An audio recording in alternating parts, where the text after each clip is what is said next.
What time is it? 9:30. For fuck's sakes. All right, I'll be out in a minute. So what's up, Bubbles? You want to tell me what's wrong? Oh, it's just, I got some things going on and you're all... Maybe we could talk. Yeah, well, thank you. You know, you can talk to me anytime about anything. Well, it's just that I think I might be becoming a little bit attached to gold now. I don't know exactly how to deal with it. What's wrong with that? Well, I just, I feel like I'm kind of cheating on my kiddies, They're always been my main thing, and... Okay, you know what? You're right.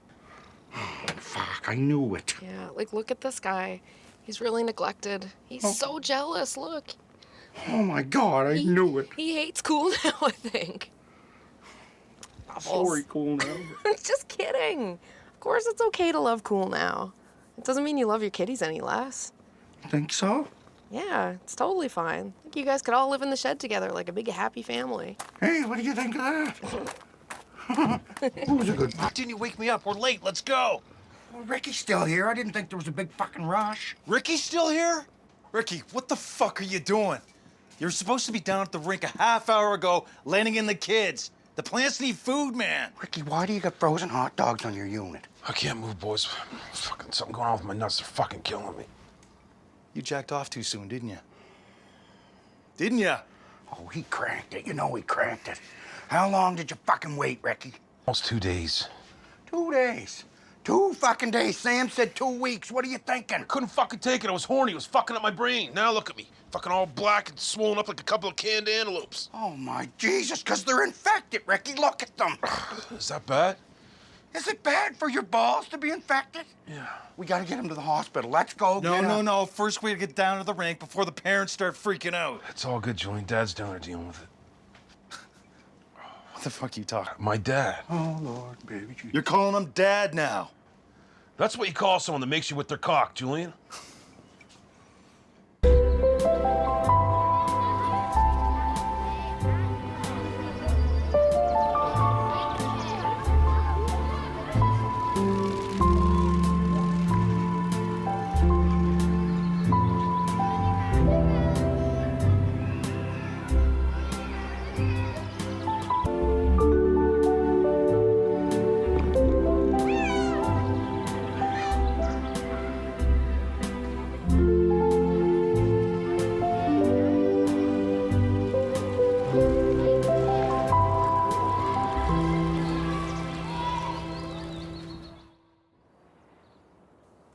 He's been living in your trailer for 1 week, and you totally trust him?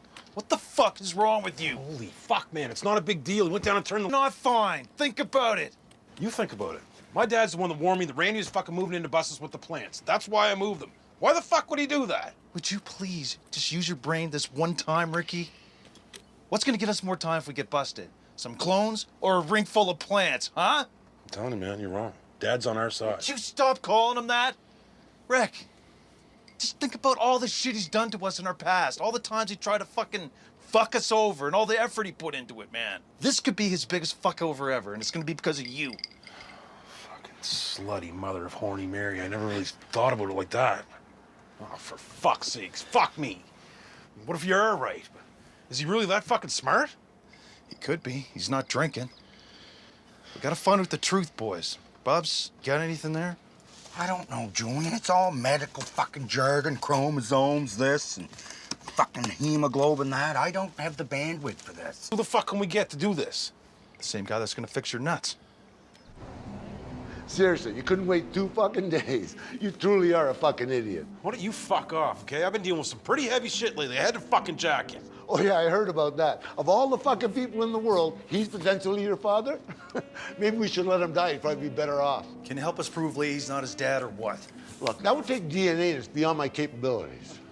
But if we were to get Leahy's blood type, his might be able to help you out. Yeah, well, good luck with that one, guys. Wait now, so we can get everybody's blood type, you'll be able to tell whether he's lying or not?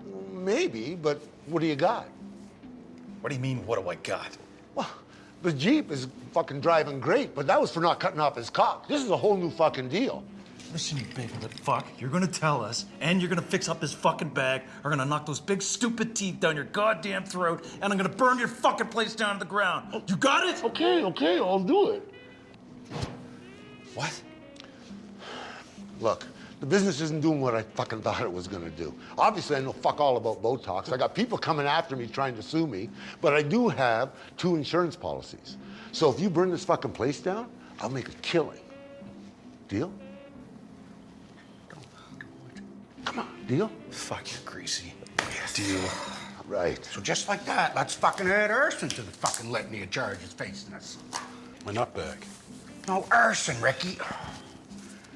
Whoever alphabetized these should be taken out and kicked in the nuts. Just keep looking. Well, they're not in any fucking order. They're just Q's and J's and fucking everything.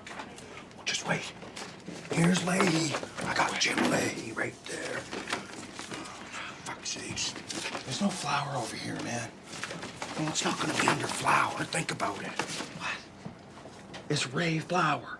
No, it's Ray LaFleur. What are you talking about? The truckers were always teasing him, calling him fucking Frenchy and Frog Lips and Poutine Face. And he was like, fuck you guys, my name's Ray Flour now. LaFleur. It's right here, Buzz, right in front of your fucking face. Well, it's not in any order. Look, it's in between a Z and a fucking R. And here's Tammy's. It's not my fucking fault. Oh, this is the jackpot, though, Junior. There's Ray's blood right there, type A. Raymond LaFleur. Tammy's the same thing. I don't know what it means, but it's fucking critical information. Look at this. Sexual health report. Look how many times he had chlamydia. Holy fuck. Call Guinness Records. Just gotta get Leahy's, we'll be all set. Yeah, do you think he's just gonna give it to us? All we can do now is ask him. We're not gonna fucking ask him for it, man. He's gonna know we're up to something. But how the fuck are we gonna get it? I know how to do this, okay? It'll be easy. Let's go. Come on. Okay, that should just about do it. Now, don't be jacking it or fucking anybody for the next 2 weeks. You're gonna wind up right back in here again. You got it, dummy? Yeah, trust me. I'm never fucking going through this again. Can I ask you a question? Yeah? How do you keep your bag so soft? I mean, do you use any special creams or oils? What? Not in any gay way. I mean, I've been working on mine for a long time. And it's like a calloused old alligator and porcupine fucked and had a baby. Listen, I'm not gonna keep your fucking bag soft. Are we done here? Almost. So this IV should take about 45 minutes to go through your system. Best thing for you to do is to get back on the gurney, lay back and relax, okay? Come on, get back on the gurney. Good idea, actually. Shut my stupid fucking brain down for a bit. There you go. Just keep your fucking hands off me, thanks. Okay.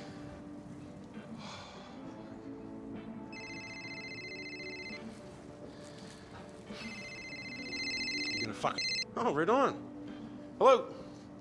Hey, Dad. What? What the fuck are you talking about? When? Oh, God damn it. Fuck. I'll be right there. Not a good idea, Ricky. Not a good idea. What are the kids up to? The kids? Well, they went home. It's pitch black in there. Did you call the power company? Power company said first thing in the morning, that's the best they can do. First thing in the morning. Oh, my God, those motherfuckers. That's not gonna work. The plants are gonna... Seriously, Those fucking Yeah. assholes! they are a bunch of assholes. That's not gonna fucking work. We need to get Listen, the rig Rick. the fuck there now. We gotta get the fucking power You're gonna back have to on. calm down, son. For fuck's sakes. Don't worry about a thing, Rick. Everything's gonna be okay. Fucking assholes. Fuck me! I'll call you back, son. What the fuck is going on, Randy? No big deal. Just a couple drinky puss, Mr. Lee. You're drunk. Andy, you gotta get the hell out of here before the cops come. Frig the cops. Let them come. I guess you'll just have to cover for me, bud. Randy, you crashed a motor vehicle under the influence. It's gonna be pretty fucking hard for me to cover you for this one. Oh, really? Well, what about all the times I covered for you when you were drunk and crashing cars or pissing yourself or shooting people? Randy, just keep it down. You're begging for people to call the police. Oh, am I being too loud? I'm sorry for friggin' being too loud, everybody. Friggin' resigning as assistant trailer park supervisor. Frig it! I can't take it, Mr. Lee.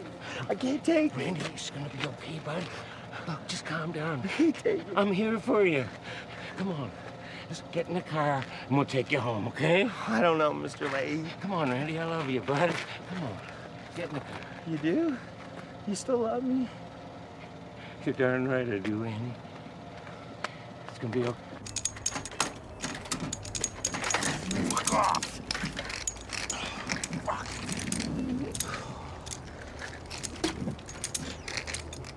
Holy fuck. Gorilla fingers? Hi, Ricky. Hey, man. Listen, I go by Grant now. Mr. Gorilla Fingers is a thing of the past, okay? And listen, I don't have any spare change either. I gave it all to the guy inside for a tip. Come and change your cockface. It's working for the power company now, huh? Yeah. A little change of scenery. Yeah, I bet. Being a prison guard is the worst job ever, man. People think you're a fucking asshole right off the bat. I would've quit long ago. Well, I didn't actually quit, you see. They were accusing me of doing things down there, and I decided to get lost before they made a mountain out of a molehill, you know? Yeah, I get it. Look, man, I could really use your help. I've got a serious fucking power problem. Can you come have a look at it for me? Listen, just put in a work order like everyone else, okay? Look, man, I don't have time for this. Dope, and I got a serious Whoa, fucking whoa, problem. whoa, whoa. No, if there's dope involved here, man, I'm out. I'm not gonna risk my job over something like this. No way. Come on, man, that's not very good customer service. Forget about it, man. Oh, you know what? I was trying to be a nice guy here. Now look what you made me fucking do. Get the fuck in the van and get over to the other side. Get in there! Lovely fucking shit! What's the matter with you?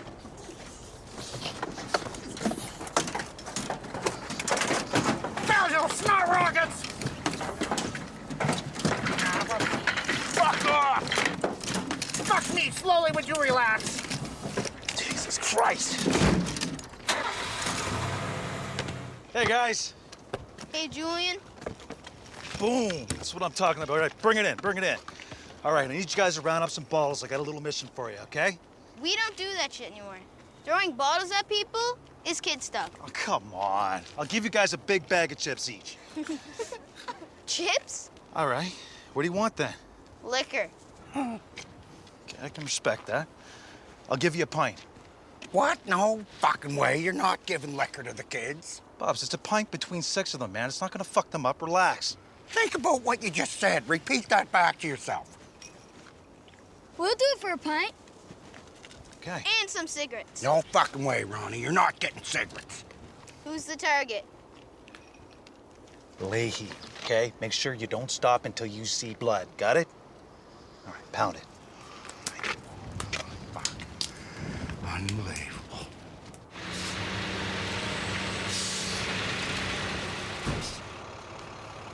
That ought to do it. Fucking awesome, Gorilla. Grant, you're a fucking lifesaver, man. I thought I was gonna lose all my babies. No hard feelings?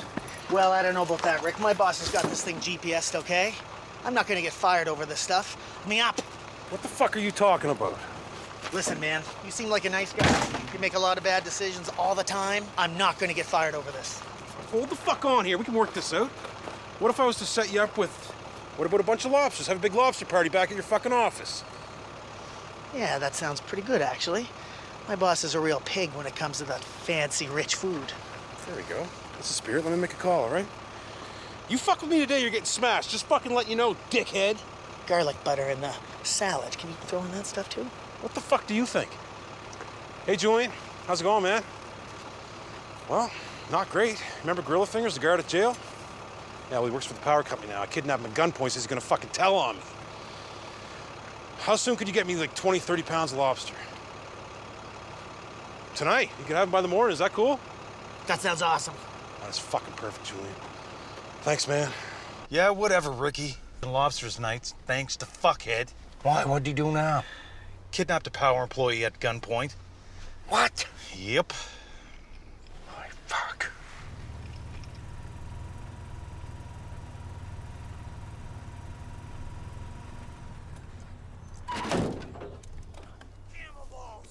Sorry, Mr. Lee. I'll be right back. I gotta pee. Julian, I got a fucking bad feeling about this.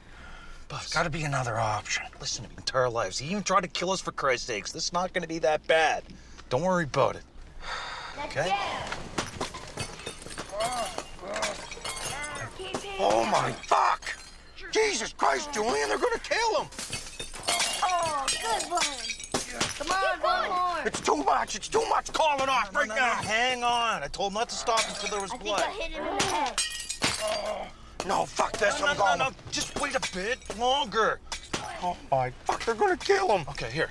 Get some blood on these. Put it in the bag. Hurry up.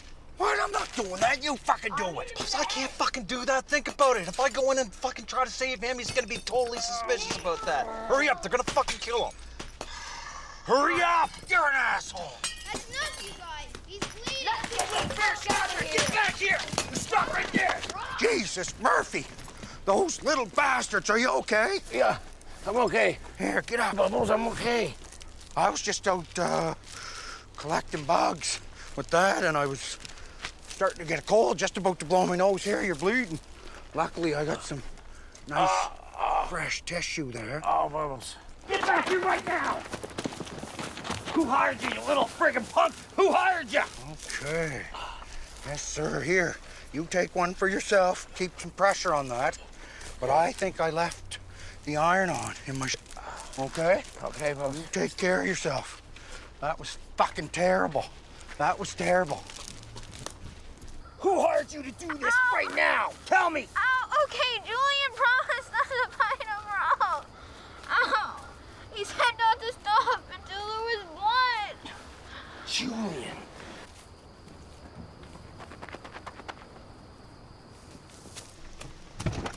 How'd you make out, man? Julian, that was fucked. That can never happen again. That was fuck. I didn't think it'd be anywhere near that fucking crazy. Did you get the blood? Yes, I got his blood. Okay, all we can do now is go see Sam and see what he has to say.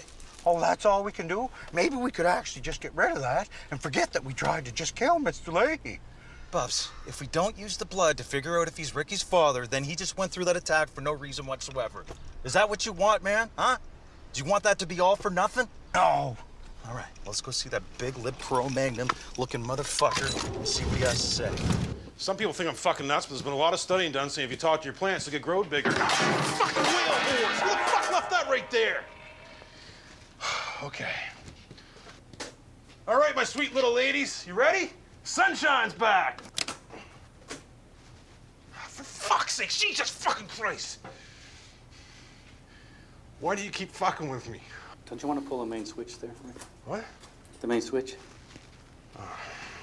Ricky fucked up. Okay, girls, here we go. Yeah! Tan my fucking bear's ass and tits. I am so fucking sorry for what happened earlier. Please forgive me and let's just move past this, okay? You're beautiful. Each and every one of you. I love you guys. And make up for that bullshit earlier, I'll give you an extra shot of nutrients for your supper tonight. Now, hear that? They are fucking pumped. 4 words. 1. First word. Hug. Touchdown. Seizure. Saturday Night Fever. 4. 41. Fourth word. Angry. Lips. Horny toe. It was fucking Dancing with the Wolves, you cow-brain tit dummies. Fuck! Okay, I got Hey. one. Hey! You stupid, heartless fucking asshole. My dad told me what you did. Yeah, what the fuck are you doing kidnapping people, huh? And thank you. I'm really looking forward to poaching lobsters tonight because of you, for fuck's sake. Yeah, well, I'm really fucking happy you almost killed my dad. Look, Ricky, that was completely fucked. We're sorry. Is he okay? Don't tell me you were part of this. Well, I guess you can go fuck yourself too, then. We're the fucking choice. There's always a choice. That's why the fucking guy choiced to invent the word. Look, man, I'm really sorry, okay? I had to get his blood. That's the only thing I could come up with. That's the only thing you can come up with. Smashing my dad, the great-grandfather of the fucking motel, in the head with bottles? Why didn't you just ask him for his blood type, dummy? I didn't think it was gonna be that crazy. I said I was sorry, man. Okay? So can we be cool? Because we got a lot of shit to do. Can we be cool? No, we can't fucking be cool. Right now, my brain's in override trying to sort out all these thinkages. And it's real. Guess what? 1 for you and 2 for you. Fuck yourselves. Nice. This is great, Julian. Really fucking nice. Way to go. You can have one from me, too. Yeah? Well, 1 right back at you. Yeah, well, 2 right back at you. 2 back at you. 3 back at you, counting my wiener. Always gotta bring up your wiener, don't you? Huh? Yeah, because you always ask me about it. Yeah, fuck off. Ask me how it is. And still smooth.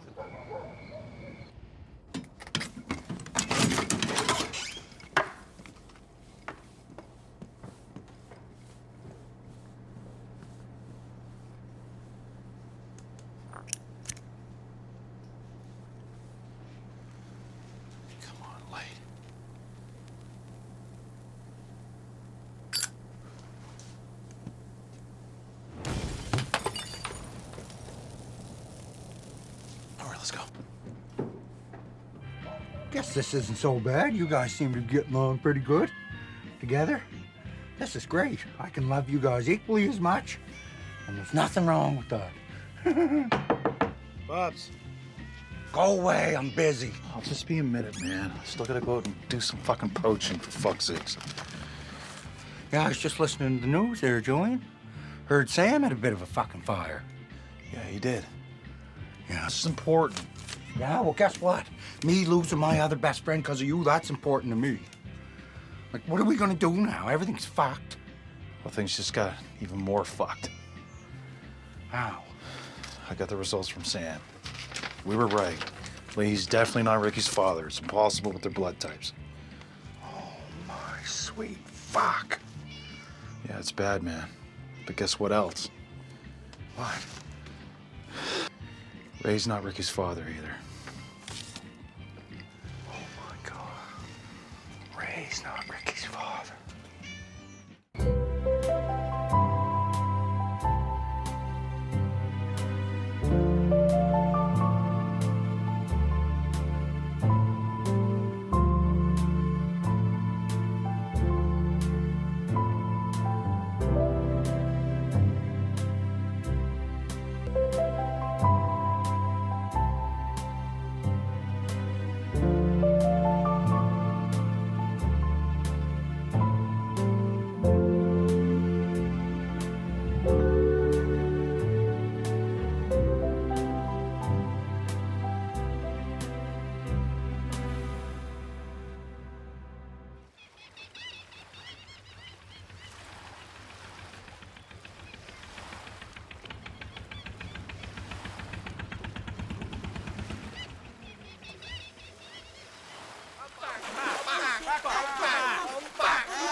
Hey, morning, Dick Flowers. About fucking time.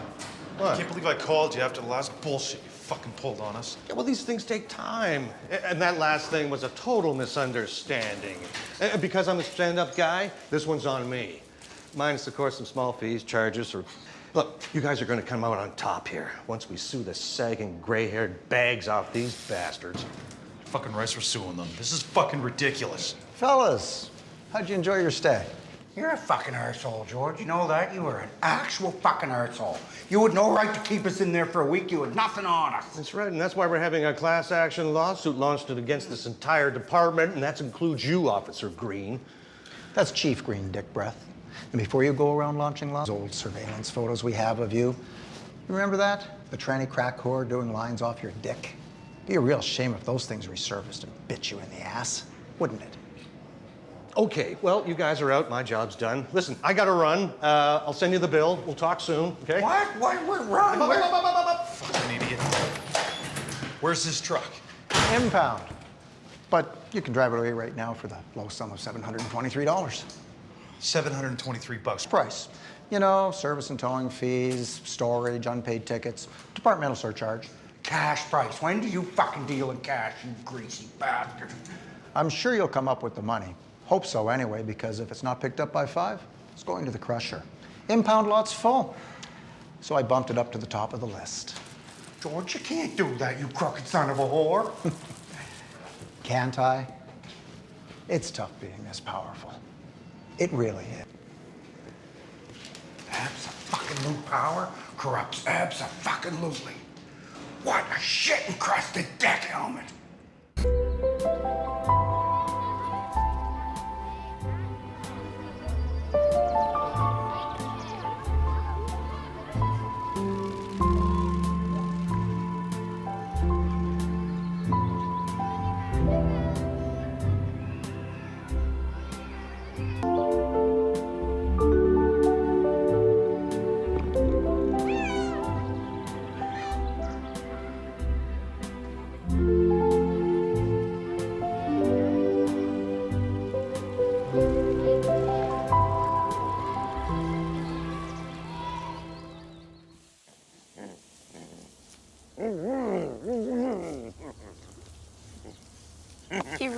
good with him. Yeah, he really is. Motive, you know? Like, he's fucked us over so many times in the past. It's just hard to get past that. It's different now that he's family. Yeah, but is it? I wouldn't trust him. I just want Mo to be happy, and he is. It's my decision. No, not fucking happening. Just because he's my dad all of a sudden doesn't mean he's automatically fucking related to Mo. Yeah, Ricky, that's exactly what that does mean. Dad, look. Family's about fucking being there for each other. Step up to the fucking plate when you have to. This is fucking bullshit. Dad, calm down. Dad, Mo really likes him. Fuck. I want his great-grandfather to be a part of his life. You're just gonna have to get over it. He's your father, like it or not. Not.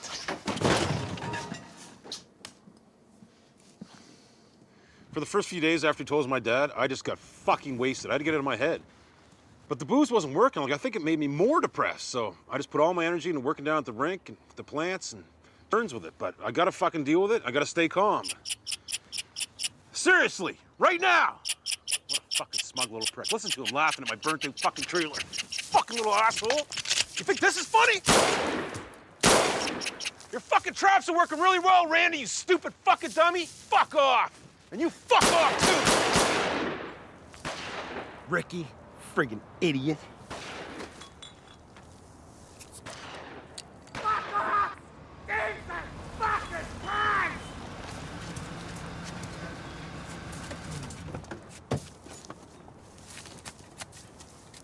What the frick do you want? You know, I'm sorry for what happened. Those guys really screwed you over. But maybe once this blows over for a bit, you can try again. Now, I did everything in my power to help you. I held up my end of the bargain. So now I want the video back. That was the deal. Not a chance. Remember all those times, Andy? Try harder. Well, I'm gonna say the same friggin' thing to you right now. Ted, try harder! Randy, you might want to think really carefully about what you're doing here. I'm not scared of you, Ted, or your tiny penis. You sure? I'm gonna give you today to think it through. Don't make me take this to the next level.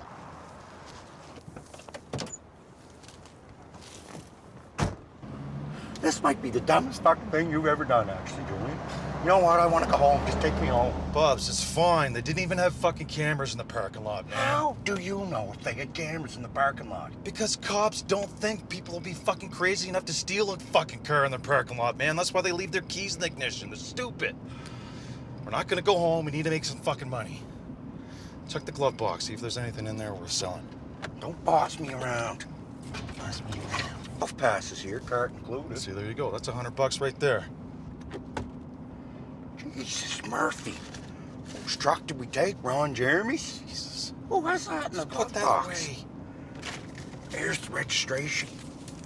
Oh, my blistering fuck. It's George Green's truck, Julian. Oh, my God, we gotta dump it. We gotta dump it. Let's pull over here. No, fuck that. We need to sell it. Sell it? Who the fuck's gonna buy a hot trot? So what the fuck is up, puppy suckers? What's up, Reg? Just looking to unload this fucking thing fast, man. Yeah. Is it hot? Yeah, it's, you know, I don't think I have the paperwork. And Julian, it's a little hotter than that, I'd say. Yeah, how hot? It's not cold. It might as well be sitting on the surface of the fucking sun. Yeah, that's great. Well, I could use it for surplus. Bus, come on, man. Look, we need $723 or the cops are gonna crush his little fucking truck. Oh, shit. Dealing with those fucking weasel fuckers, huh? Dougie Dixon? That guy's a piece of shit. No, George Green. Ooh, he's a cocksucker, too. Slimy little fucker. That's it, $200? That's all I can do for you, bro. Now, if you guys could find me some steel, I could move that shit quicker than a hooker going down on a billy goat. That makes no sense. All right, whatever the fuck you are to me. We need to get some things straight right now, okay? Apparently, you can hang out with Mo. That's my daughter's decision. When it comes to me and you, we don't fucking talk. Don't say a fucking word to me. Don't even look at me unless I say it's okay to look at me, and I don't ever see that fucking happening. You got it? Sure, Rick. Good. Whatever it takes. But listen, I just want you to know that there were a lot of reasons why I was the way I was over the years. I don't give a fuck.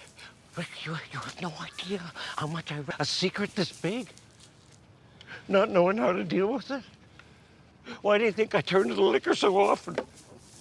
So I made you a fucking alcoholic. Is that what you're saying? No. It was a lot of fucking things. But that's all changed now, Ricky. Because of this little guy. I finally have a reason to stay off the liquor for good. When I was on the liquor, I was delusional. I was out of control. Yeah. But I'm never going back. Lil Mo saved my life, Ricky. Yeah, he's pretty fucking special, isn't he? I'm sorry, Ricky. I'm sorry for everything. I was wrong not to tell you all these years. No, look, I know after all that's happened, it's probably impossible for you to believe or even understand it. I've always loved you, Rick. Oh, don't fucking cry. It just makes no sense. Everything you did to me. I'm sorry, but I was wrong. Hey, what the fuck is going on here? God, why are you guys crying? Who died? Nobody fucking got that, Bubs. Well, what then?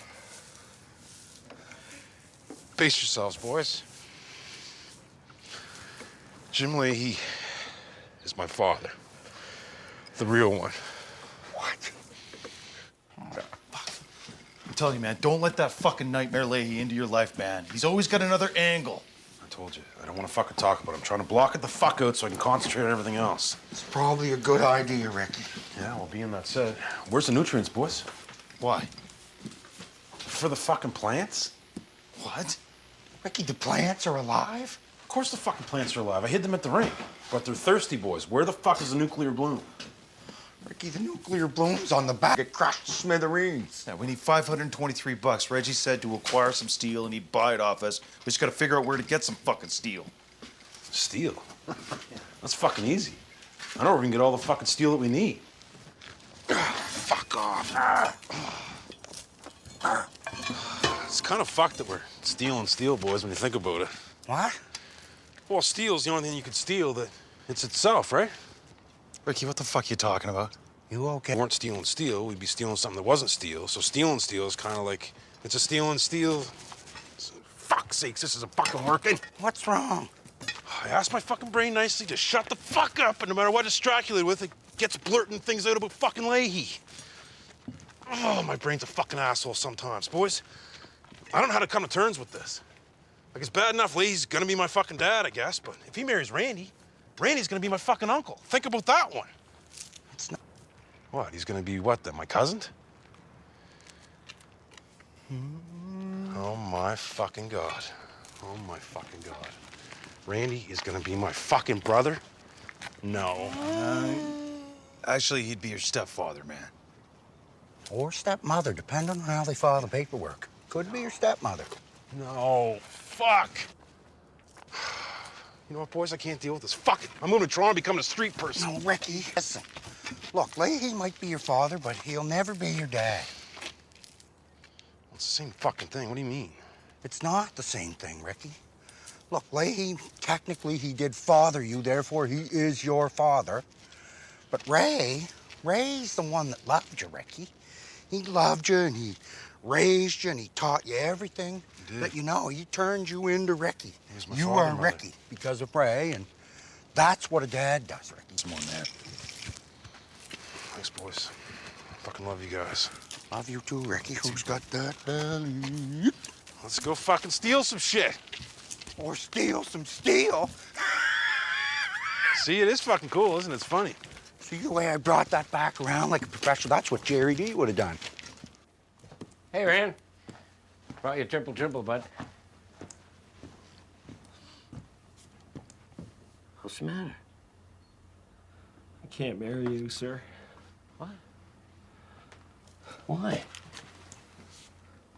If I marry you, then Ricky becomes my stepson.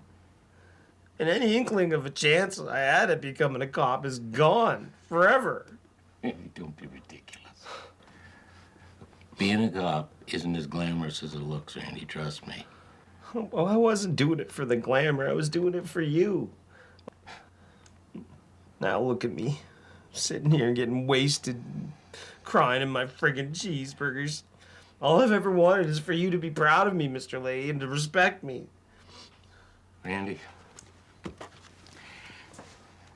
I respect you in this moment more than I've ever respected you in my life. Now you know what it's like to be driven to drink by the boys. I love you, Area, now more than ever. What do you say, bud?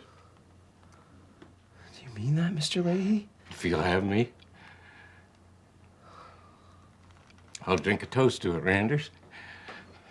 What do you got? You can't drink, Mr. Leahy. It's only wine, Randy. I can handle a little bit of wine. And you know what it's like when I drink the wine, bud. I sure do. Thank fuck.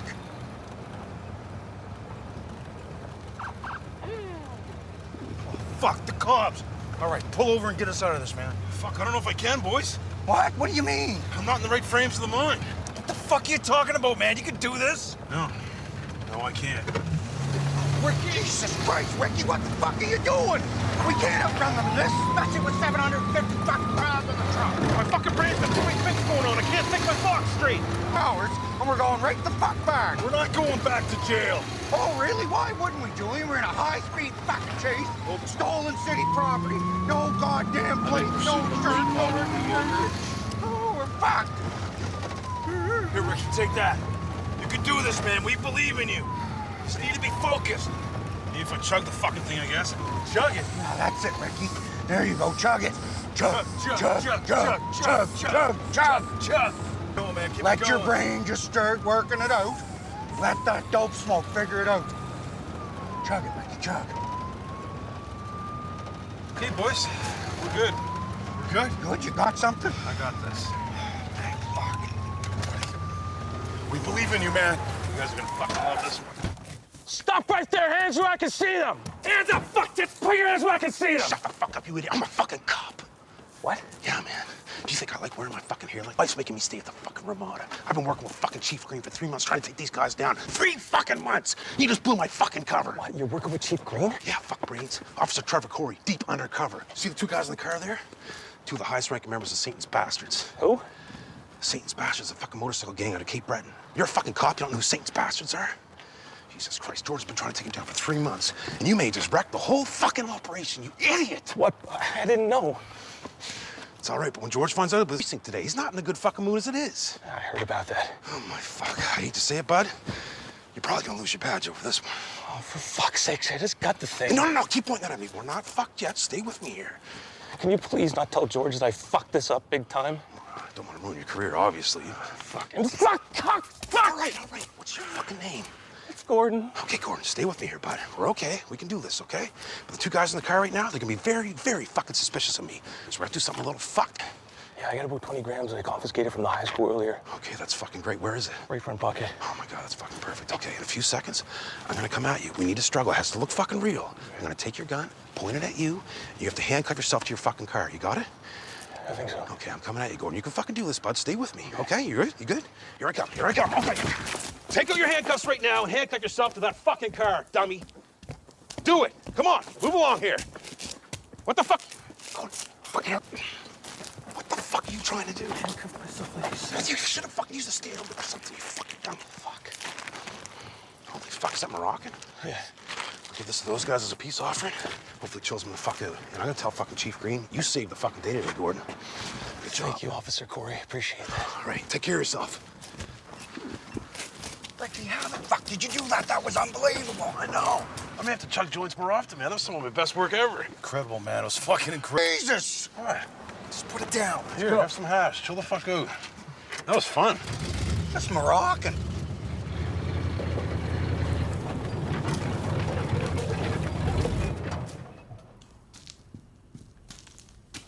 Well, if it isn't the Right Honorable Ricky the Slug Fucker. To what do I owe this dubious honor? I want you to tongue my shaft there, you tiger tonguer. Fucking. How are you 2 horse jerkers?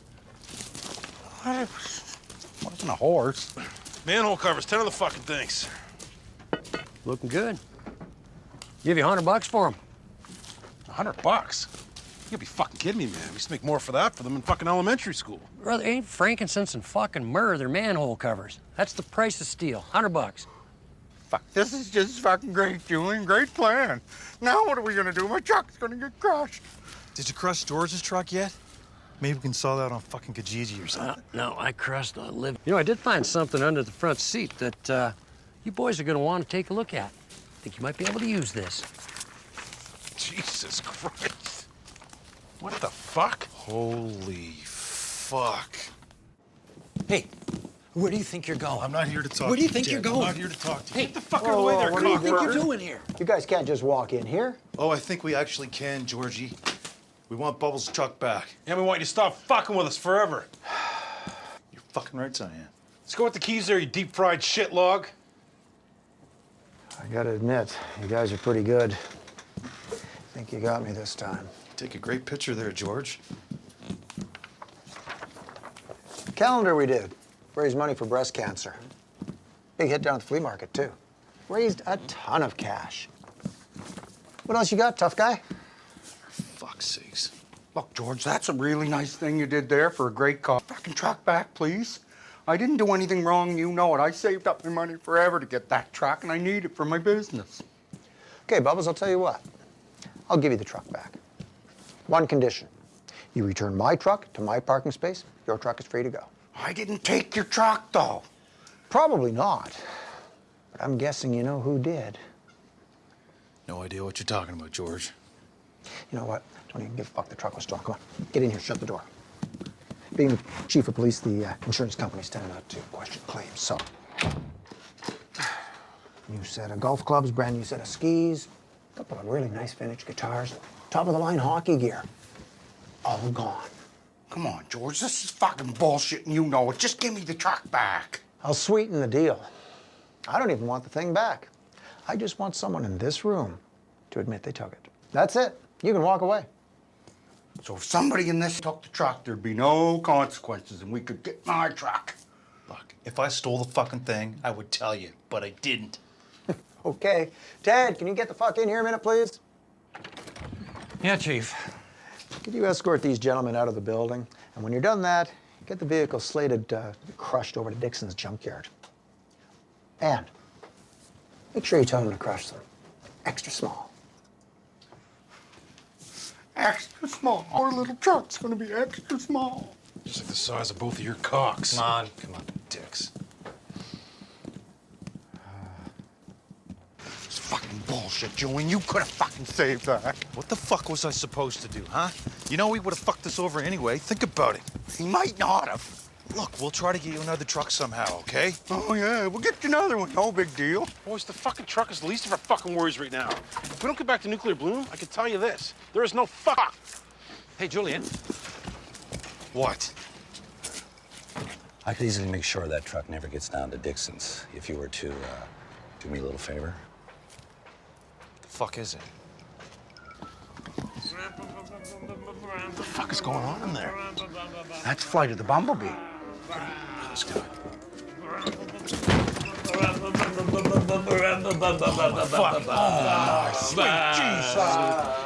What the fuck is wrong with you two? Huh? What can I do for you, Julian? Look, there is a certain sexual video that Randy's been using to blackmail somebody, and we're not leaving here without it. We want it right the fuck now. What's he talking about, Randy? I don't know what you're talking about, Bubbles. You're talking about a sexual video that you're blackmailing somebody with, Randy. Oh. Holy shit, you don't know, do you? Randy, I suggest you hand over the fucking video or I'm gonna say here. Randy? Where is it? It's on my phone. So my father's a bee, and he's a flower. He's a flower, Ricky, and a bee, and there's probably some kind of a pollination thing going on here. That's it. Little stinger cock. Did you make any copies of this? I'm not smart enough for that, Julian. Fucking idiot. All right, let's go. Fuck, boys. I hope this doesn't run in the family. No, you should be okay, Ricky. You should be all right. Next time, please. Randy, I want to know what's on that videotape where the engagement's off. What? What, Randy? So honey comes from a bee's cock? No, Ricky. This buddy. There she is. How did you make out? We got it. Did you get rid of the dash cam footage of us from earlier? All done. Nice. So? I don't know. Julian, what the fuck are you doing? Give him the video. Pops, this deal's kind of unfair, man. No, it isn't unfair. It's perfectly fair. But give him the sex video and let's get my truck. This video is worth a fuck of a lot more than that shitty truck, man. Watch your mouth. What's the story in the caddy? Is that being crushed? Nope. It's going to auction. Really?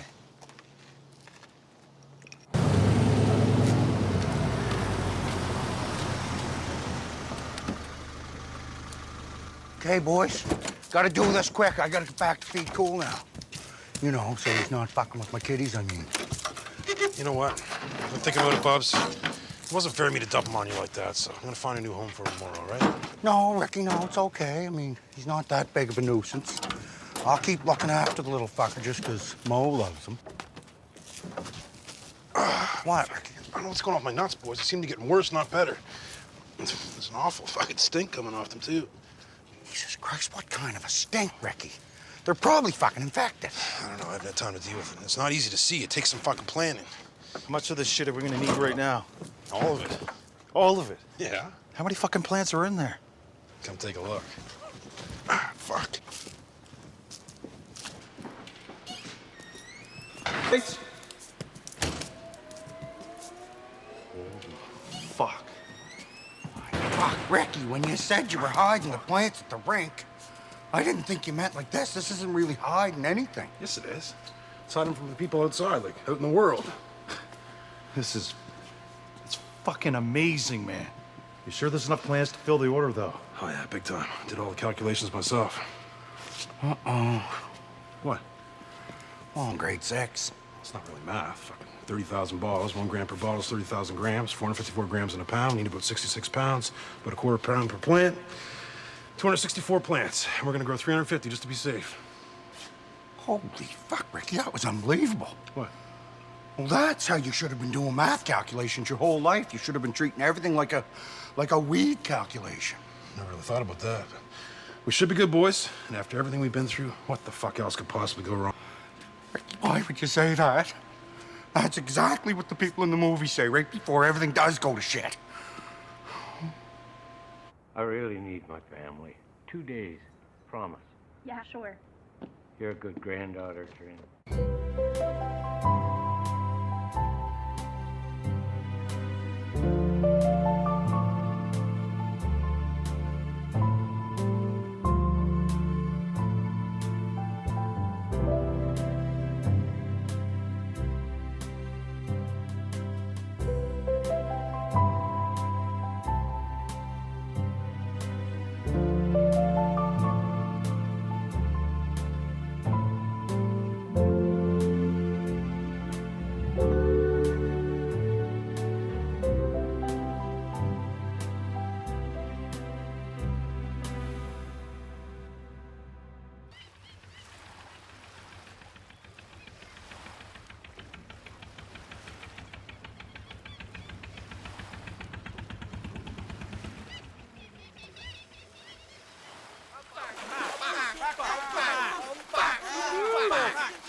His relationship.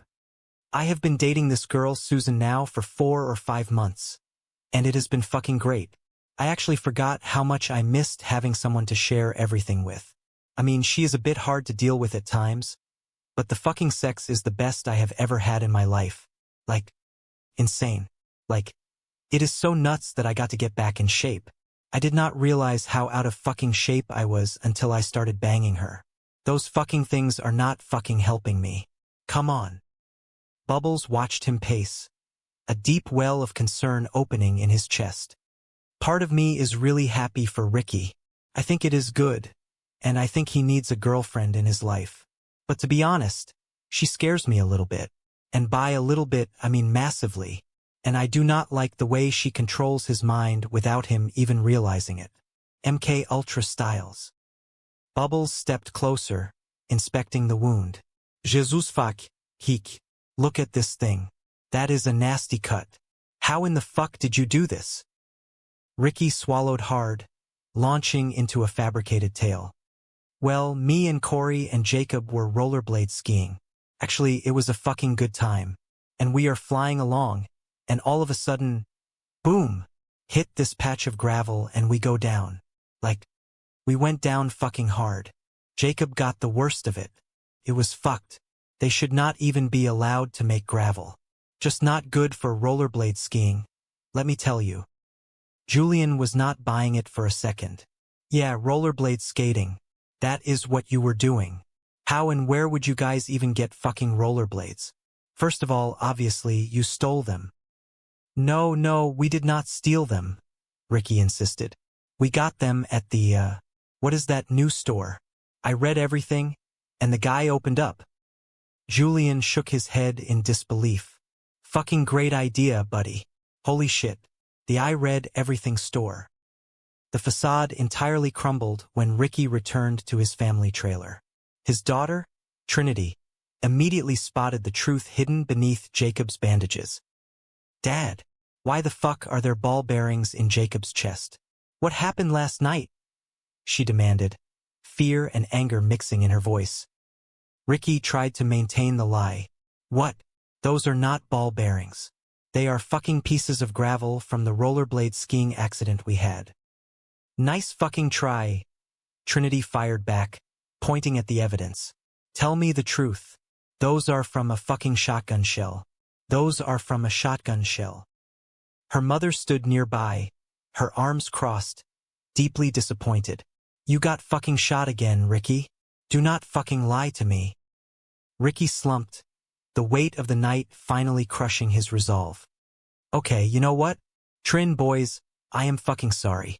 I have been keeping a secret from you guys the whole fucking summer. I was not upgrading my small engine repair certification. And I was not taking that fucking crane operator's course I told you about. I was secretly growing dope by myself in the woods down by Billy Bastard's Bluff. Dad, Trinity whispered, heartbroken.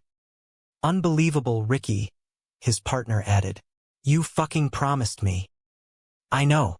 I am sorry, Ricky pleaded, desperation creeping into his voice as he tried to explain his grand vision. But, I mean, it was fucking amazing. I developed this new sativa strain with the head grower from that medical marijuana place in Mountain. Fucking incredible. Yeah. I had irrigation 75 plants.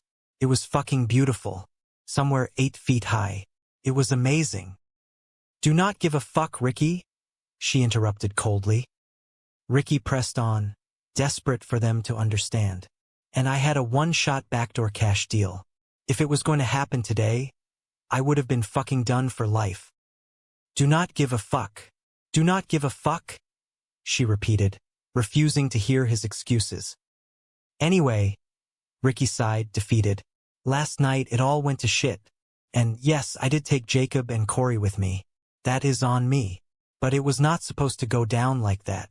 When we got there, they fucking cut down the plants with these other guys, and they fucking stole all my weed, and they shot us. You are unbelievable, she spat back.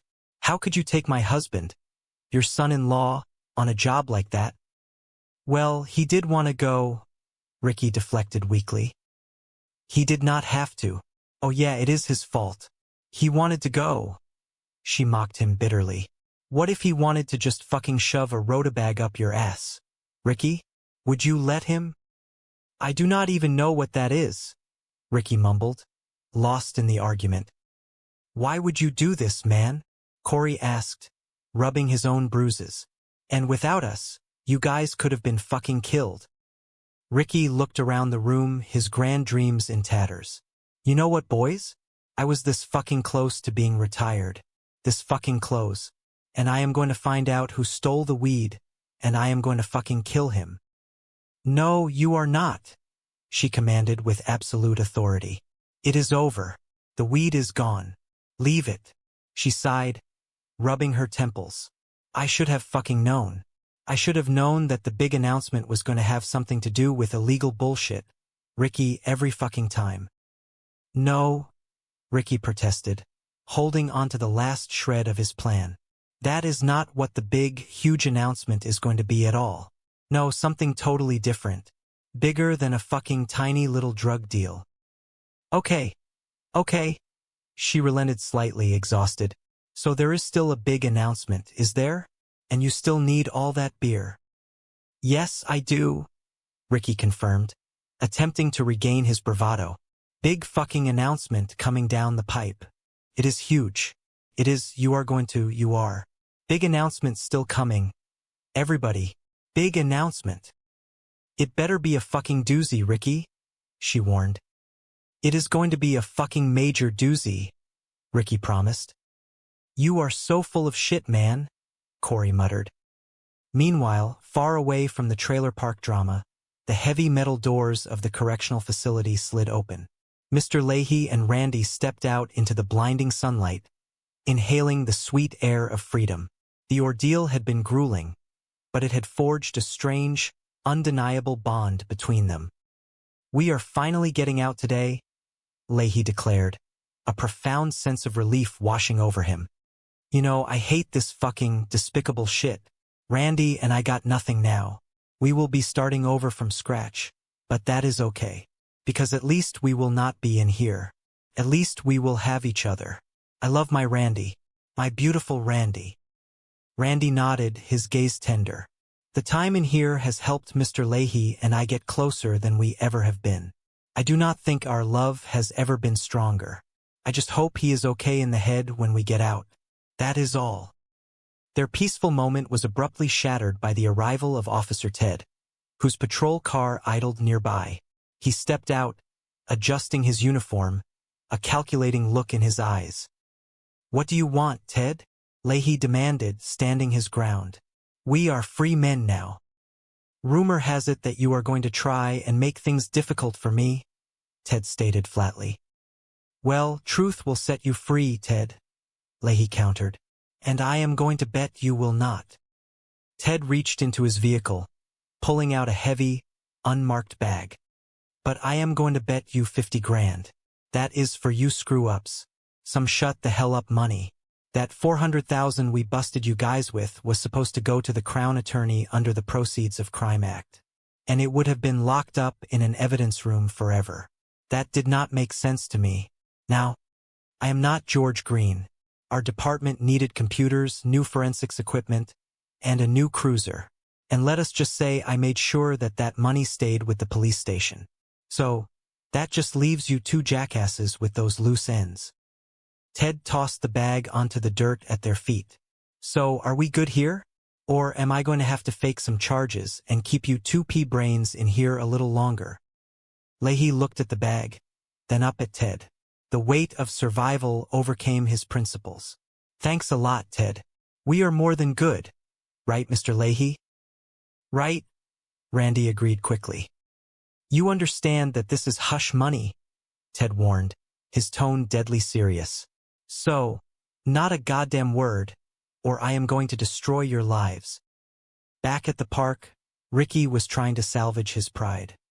He stood in front of a shoddily constructed wooden platform attached to his trailer, beaming with unwarranted pride.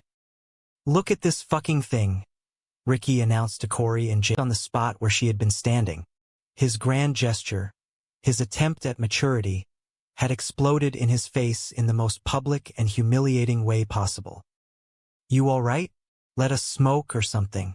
Get drunk. Come on, man, Julian offered gently. No, I am good, Ricky mumbled, turning away. Piece of garbage. Jesus, she is wild. Oh, she is great, Julian noted sarcastically. The party slowly disbanded, the celebratory mood thoroughly ruined. Ricky retreated to his trailer, leaving Julian and Bubbles standing alone amidst the empty beer bottles and discarded plastic cups. Down by the lake, Leahy and Randy were sitting on the hood of their car, the envelope of money resting between them. Leahy was taking long swigs from a bottle he had procured immediately upon returning to the park. Let us get the party going again. Leahy slurred, his eyes glazed over. Everybody is hot with somebody. And what do you think, my sweet little goddess of liquor? You know, you have no idea how much I missed you. What is that? I totally agree. Randy looked at Leahy with deep concern. Watch out, Mr. Leahy. You should never have accepted those terms. Giving up half of our wages is way more than $25,000. It is ridiculous. Leahy smiled a sad, twisted smile. You have just not seen it, my beautiful Randy. Thank you, man. Sit down. Look, me and the liquor, we got it all figured out, buddy. Going to take a long time for Julian to rack up $25,000 from our wages, right? So meanwhile, we can take the 25 that we were going to give that beautiful bastard, and we can double or triple it. We just treat it like play money. What are you talking about? Randy asked, his eyes widening in horror. How would we double or triple it? Horse track, baby, Leahy declared, staring off into the distance. We just sit back and we let the liquor choose our horses. They got a great canteen at the track.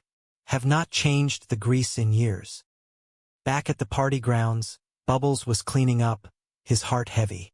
Well, as messed up as today was, I actually did not do too bad. I am surprised. Just means I have to sell more beer tomorrow, I guess. That is not too bad. Julian walked up, looking even more desperate than earlier in the day. Hey, buddy. Listen, man. Can I borrow a few beer off you? I have got Skylar coming over. She does not drink rum. She wants beer. Bubbles stopped wiping down the table and stared at him. So that is my problem now? Skylar is my problem?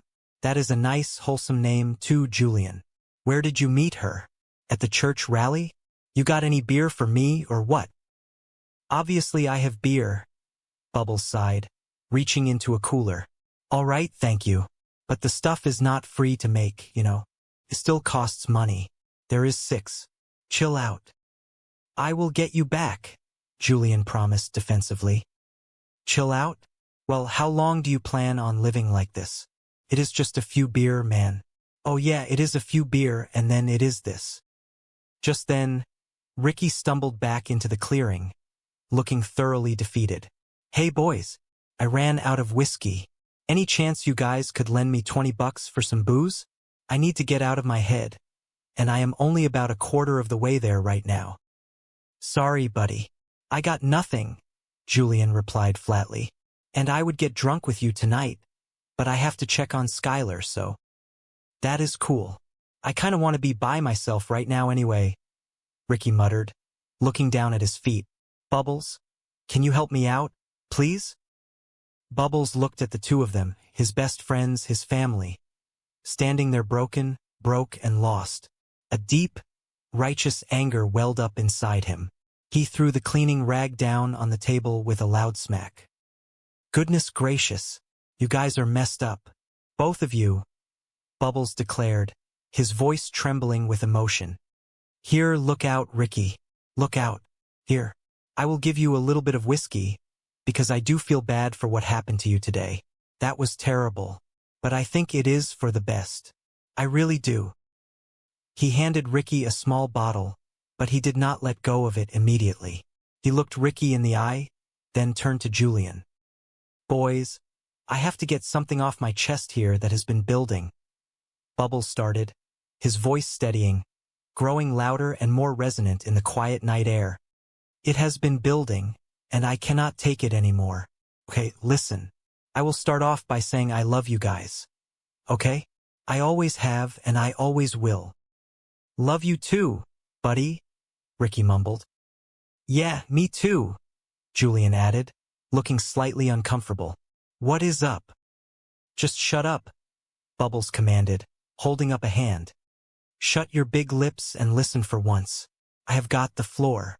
Now, this might sting a bit, boys, but it needs to be said. Have you guys looked in the mirror lately?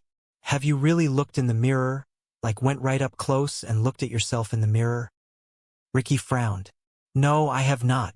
I do not like getting too close to the mirror. They get scared of me, and I feel like they are going to suck me right in or something. Well, you should do it, Ricky, Bubbles continued, ignoring the absurd logic. Because it is time to grow up, especially you two, because we are getting old, boys. We are getting old, and we are getting out of shape, and we are getting bad looking. We are getting bad looking, and you are not getting any younger. But what are you doing? You are breaking the law like you are 17 years old. Nothing is changing. And who is benefiting from it? Nobody. Ricky shifted uncomfortably. I almost benefited today. I was almost retired. You shut up too, Ricky, because you are not retired. Bubbles shot back, his voice thick with tears he refused to shed. That is the point I am trying to make. You are not retired, and you should not have been lying to us about growing things out there. That is garbage. Yeah, that was garbage. I know, Ricky admitted softly, staring at the dirt. I am sorry it was dumb. I should have told you guys. You should have told us, Bubbles agreed, nodding emphatically. This is a wake-up call right now, boys. Telling you, because I am already going legit. I have got legit things going on. And you guys, I know how you operate. You got no money now. You are broke, and I know what that turns into. Next thing you know, you are going to be in jail forever. You are going to wind up in there for the rest of your lives. In there, all alone, dying, looking terrible. Bubbles stepped closer, looking from Julian to Ricky, his heart completely exposed. And when you are in there taking your last breaths, Ricky, sucking in your last breath on earth, there is going to be no family there and no Bubbles to hold your hand. Like, if you guys love me as much as you say you do, then breaking the law is over for good. That is it. That is all I got to say. I want you guys to think about that tonight. He turned away, the weight of his words hanging heavily in the silence of the trailer park. He took a few steps, then paused, looking back over his shoulder. Here, Ricky, you can finish that off, Bubbles said quietly, gesturing to the bottle of whiskey Ricky still held. Consider it thinking liquor. Ricky looked at the bottle, then at Julian. The silence stretched out, filled only by the chirping of crickets and the distant sound of the highway. You got any ice or mixers? Ricky asked softly, the bravado finally gone. Thanks, buddy, Julian said, his voice barely a whisper. I hope you get back, Julian. Thanks. The night deepened, wrapping the trailer park in a quiet darkness. The party was over. The grand illusions of quick money and easy fixes had been shattered. But as Ricky and Julian stood there in the quiet aftermath, Bubbles' words echoed in their minds, a harsh but necessary truth. It was a wake-up call.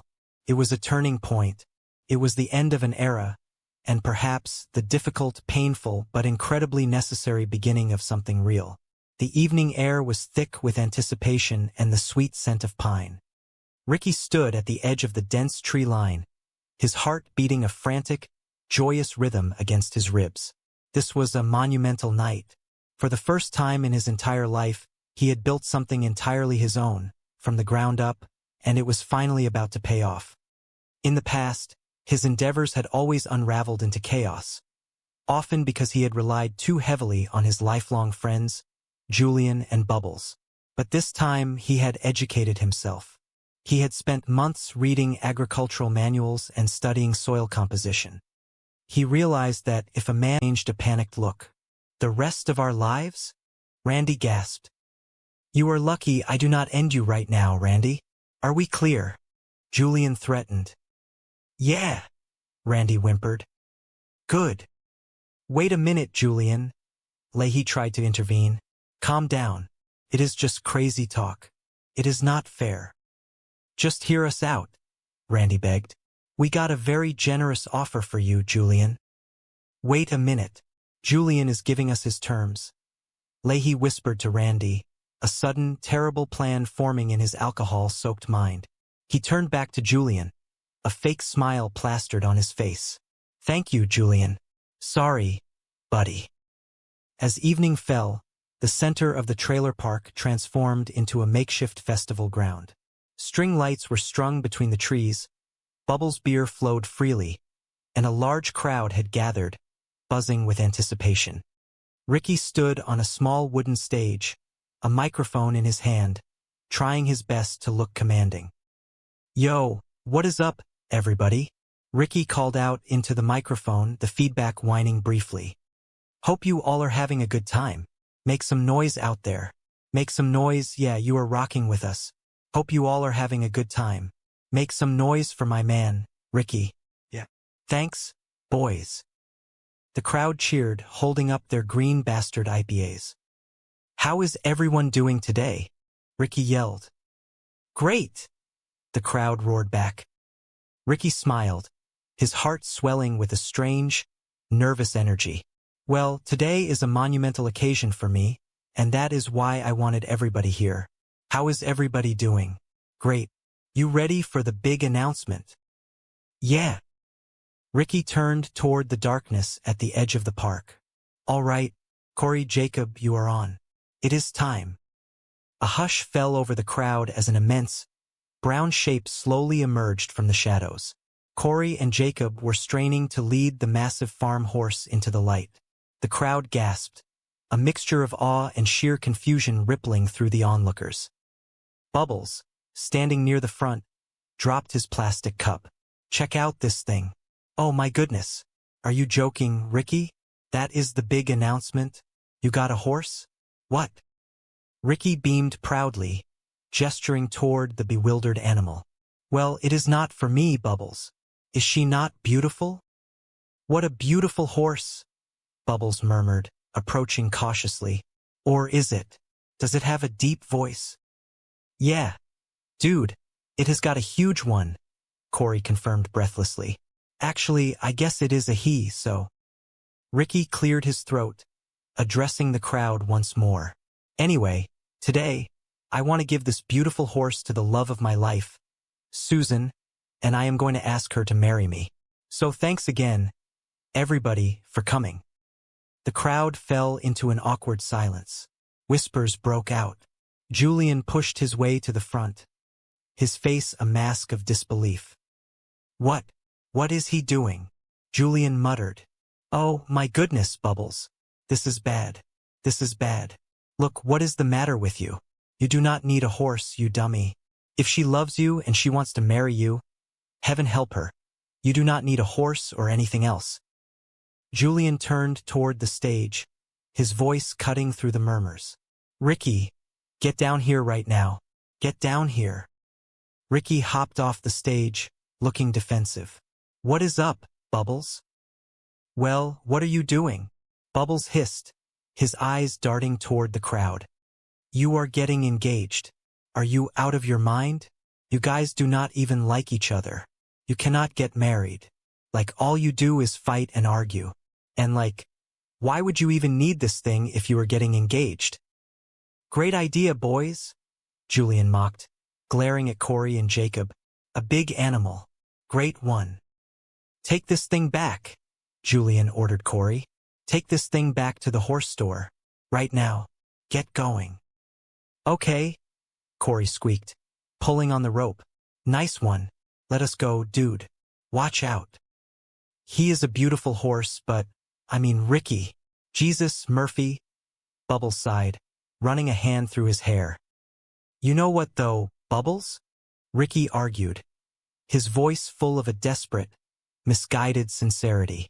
Like, I really do think that I love her enough.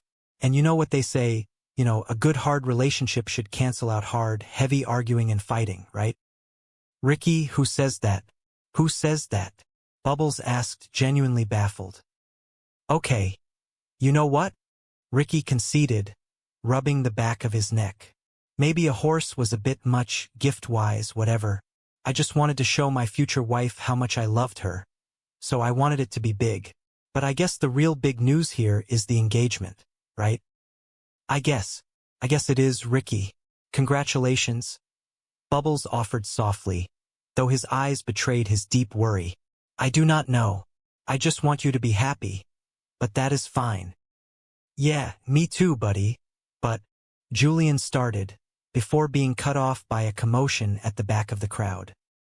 Well, here she is now, everyone, Ricky announced brightly, pointing into the crowd. Thanks again for coming. The crowd parted as Susan stormed through. She was practically vibrating with rage. Her eyes locked onto Ricky like heat-seeking missiles. There was no romance in her stride, only the promise of total destruction. "Where is he?" Susan screamed, her voice cracking like a whip. "Oh, there he is. There is the liar." The crowd gasped. Ricky's smile vanished instantly, replaced by a look of sheer terror. "You dirty, low-down, lying bastard," Susan shrieked, pointing an accusing finger right at his chest. "You mother! Where did you catch it? Huh? From one of these trashy trailer people?" "Well, who are you calling trashy?" a woman in the crowd yelled back. "Do you want to go to a funeral, or what?" Susan snapped back at the crowd before turning her venom back on Ricky. "Just calm down, please."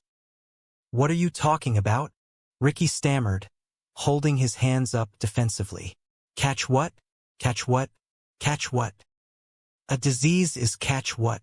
Susan screamed, the words echoing off the aluminum siding of the nearby trailers. The crowd erupted into chaotic gasps and whispers. "I am kicked out of my house because of you. You gave me an infection, you piece of garbage, you cheating rotten magnet. We are done. I hate you. I hate you." "Susan, hold on here," Ricky pleaded, his face turning a bright shade of crimson. "You listen to me right now. I did not sleep with anybody else. Why would I? I love being with you." Susan let out a bitter, humorless laugh. "Oh, and you are living with someone? What, are you married?" "No, not exactly, but 16 years, Ricky?" She spat, her logic failing her in her rage. "What the heck, Susan? I thought we loved each other or something here. I was actually going to ask you to marry me today. That is why everyone is here." "Marry you?" Susan scoffed loudly, pacing like a caged tiger. "No, I am not marrying you. Look at you. It was low down dirty. And then you messed it all up and ruined my life. You dirty liar." She lunged forward, swinging her purse wildly, caught Ricky on the shoulder, and he stumbled backward. "All right, that is enough. You do not have to hit Ricky," Julian warned, stepping between them. "Oh yeah? You have a disease," she yelled, pointing at Ricky again. "All right, so was it you?" Ricky yelled back, his own anger finally igniting. "Yeah, it was you. You are the one who cheated. You are the one who cheated. I did not sleep with someone else, so it is impossible that I gave it to you. You must have been with someone else." "Oh, classic, Rick," Susan sneered, her voice dripping with venom. "Turn it around on me like you always do. You know what? You are so messed up. You are stupid. You are overweight. You are dressed like an idiot. You want to know why, Ricky? Why? Because you are a loser. I hate you, Ricky. You are a..." "Ricky, just let her go, buddy," Julian interrupted, grabbing Ricky's good arm and pulling him back. "It is for the best, buddy. You are better off without her." "You all right?" Bubbles asked softly, patting Ricky's back as Susan stormed off into the night, screaming obscenities into the darkness. "Yeah, I am fine," Ricky lied, his eyes fixed on, "I need something exotic, like a snow tiger. You know what? An animal might do it. But a snow tiger? Seriously, where am I going to get a snow tiger around here? It needs to be like an animal, something big, but something we could get locally." "Got it." "Steak maker," Corey offered. "Yeah, what is a steak maker?" Ricky asked. "It means a cow. A lot of people are calling that these days." Who calls them that?" "People that are weird in the head. That is who," Corey replied earnestly. "Oh my goodness, I got it," Ricky exclaimed, ignoring the cow suggestion entirely. "You were close too. Something with 4 legs, eats grass, and lives on a farm." "Spider," Jacob guessed. "No, not a spider. A spider has 10 legs. A horse. Think about it. A horse. It is beautiful." "Dude, where did you even come up with that?" Corey asked in awe. "I do not know. It just popped in my head." Jacob smiled, his mind racing. What if it was a gift for Susan? That would make the announcement even bigger. Dude, what if it was an engagement gift for Susan? That makes the announcement even bigger. Ricky paused, his heart skipping a beat at the thought. But I am not engaged to Susan, am I? Yeah, but if you tell people you are, then they will believe you, Corey reasoned. And imagine if you came in on an engagement horse. Even better, if you put a fake horn on that, then it is an engagement unicorn horn. Dude, that is awesome, Jacob agreed. Ricky grinned broadly, the pieces falling into place. You know what, boys? It is perfect. I mean, not the unicorn nonsense. That is completely ridiculous, Corey. But that would be a big announcement. An engagement horse. Holy cow. Let us go. Meanwhile, back at the prison gates, Leahy and Randy were walking down the dusty road, the envelope of money burning a hole in Leahy's pocket. This changes everything, Randy, Leahy whispered, his eyes wide with a manic kind of hope. Whoa, not so fast, Randy cautioned. Do not forget, when we go back to the park, Julian is going to be furious with us. Look, this money might be the answer to everything. We could offer it to Julian. Maybe he would wipe the slate clean. Seriously. Yeah, never forget, it is Julian's fault, Randy muttered, still harboring resentment. Our wives are so freaked out. That is true. They did this to us and they did not have to go to jail. We did. That is a very good point, Randy. Well, what if we offered him half the money? Look, we would still have enough money to live comfortably for a long, long time. What do you think? Buddy, you are right. And then we would have peace, right? And a nice day. But we can never tell anybody about the money. You promise? I promise, Randy said solemnly. We would never be safe, Mr. Leahy. That is a deal. We should stop at the diner. That is it. That is all we care about. Deep in the rural outskirts of the city, Ricky, Corey, and Jacob stood in a dusty paddock, staring at a massive, brown horse. They had managed to borrow it from a local farm, though none of them had the slightest idea how to handle such a magnificent creature. Are you ready? Ricky asked nervously, holding a frayed rope tied to the horse's halter. Okay, go. Sorry, dude. Oh yeah, this thing right here, look at the mane on this thing. It is beautiful. It is awesome. All right, let us get out of here. He tugged on the rope, but the horse stood planted like a furry statue. It is not moving, dude, Corey pointed out unhelpfully. Well, make it move, Ricky snapped. How do we make it move? You get in behind it and push. Corey, you pull. Come on, let us get this going, boys. We have to get out of here. Hey, are you sure? Jacob asked, eyeing the massive hooves. I am not sure that is a good idea. I heard you are not supposed to stand behind a horse. Shut up. No talking. Okay? Ricky commanded. Okay. Jacob, you push. Corey, you pull. I will help you. Come on. Jacob, push harder. Show it who is boss. Jacob tentatively placed his hands on the horse's hindquarters and pushed. In a flash of terrifying speed, the horse kicked backward, its hooves connecting solidly with Jacob's chest. Jacob flew backward, landing hard in the dirt with a groan. Goodness, Ricky yelled, dropping the rope. This hurts, boys. Okay, I am sorry, Jacob, but man, you are gonna have to get up. We have to get out of here. Are you okay? Jacob writhed on the ground, clutching his neck. I do not think I am. Something is wrong with my neck. It is killing me. Sorry, man. Corey, you help him. I will get the horse. But once again, boys, I am wondering why I brought you two on this. Goodness sakes. Dude, man, that was just terrible, Corey babbled, trying to help Jacob up. Oh my goodness, guys, Jacob gasped, his face pale. I think I need to go to the hospital here. My neck is really killing me. Something is wrong. Jacob, calm down. Okay? Ricky reasoned frantically. You probably just got a stiff muscle or something. I am even worried about your ribs, man. That horse kicked you hard. Those are probably broken for sure, but there is nothing you can do for broken ribs, so no going to the hospital. You guys hungry? Later that afternoon, Bubbles was busy making the rounds in his newly outfitted beer delivery vehicle. It was a repurposed golf cart, decorated with a bright cape and equipped with a small speaker playing cheerful music. He pulled up to a familiar, run-down trailer, his heart filled with entrepreneurial spirit. I am starving for success, Bubbles murmured to himself. Got Ricky's beer all bottled and ready to go. Got time now to make a few deliveries for some extra cash.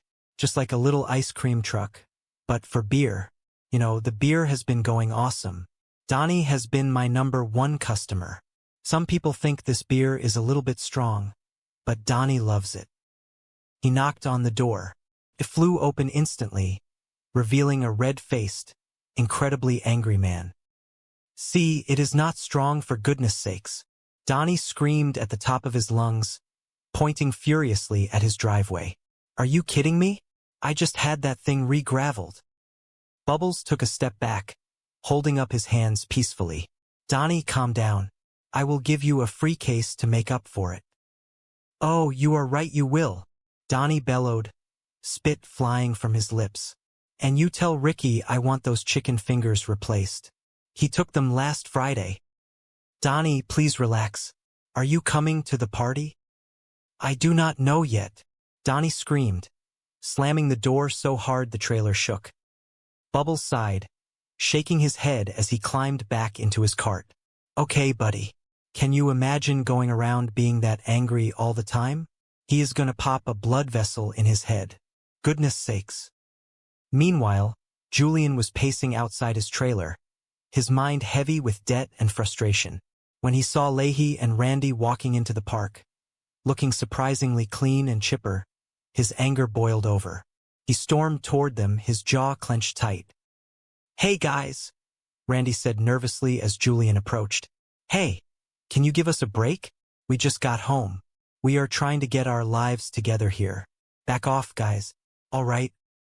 It is about time, Julian growled, towering over them. I have been waiting a long time for this. Take it easy, Julian, Leahy pleaded, holding up his hands. You take it easy. Calm down. We just want to talk, Randy echoed. No, I want to talk to you too, Julian snapped. Listen, Julian, Randy started. Leahy, I will handle it. Julian, a lot of crazy stuff went down there. Because of you two lunatics, Julian roared, his voice echoing through the park.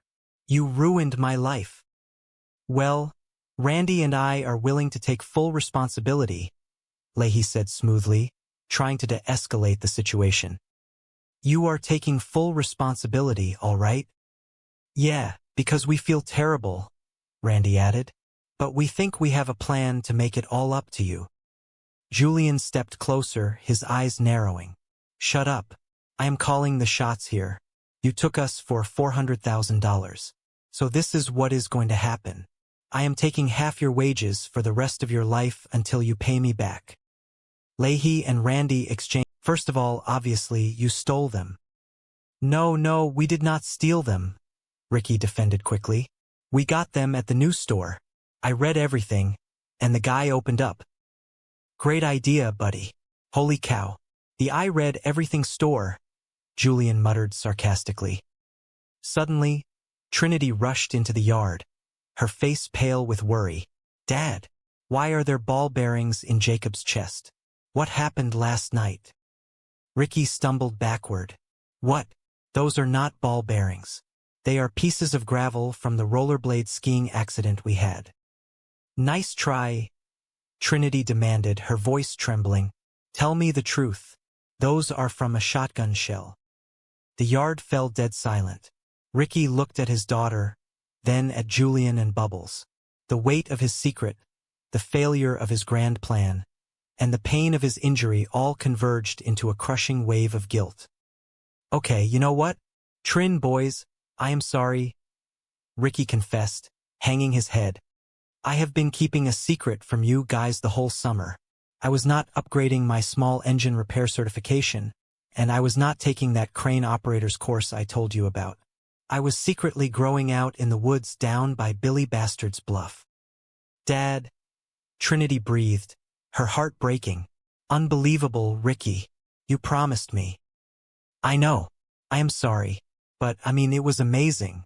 I developed this new strain with the head grower from that medical place in the mountains. Incredible. Yeah. I had irrigation 75 plants. It was beautiful. Some were 8 feet high.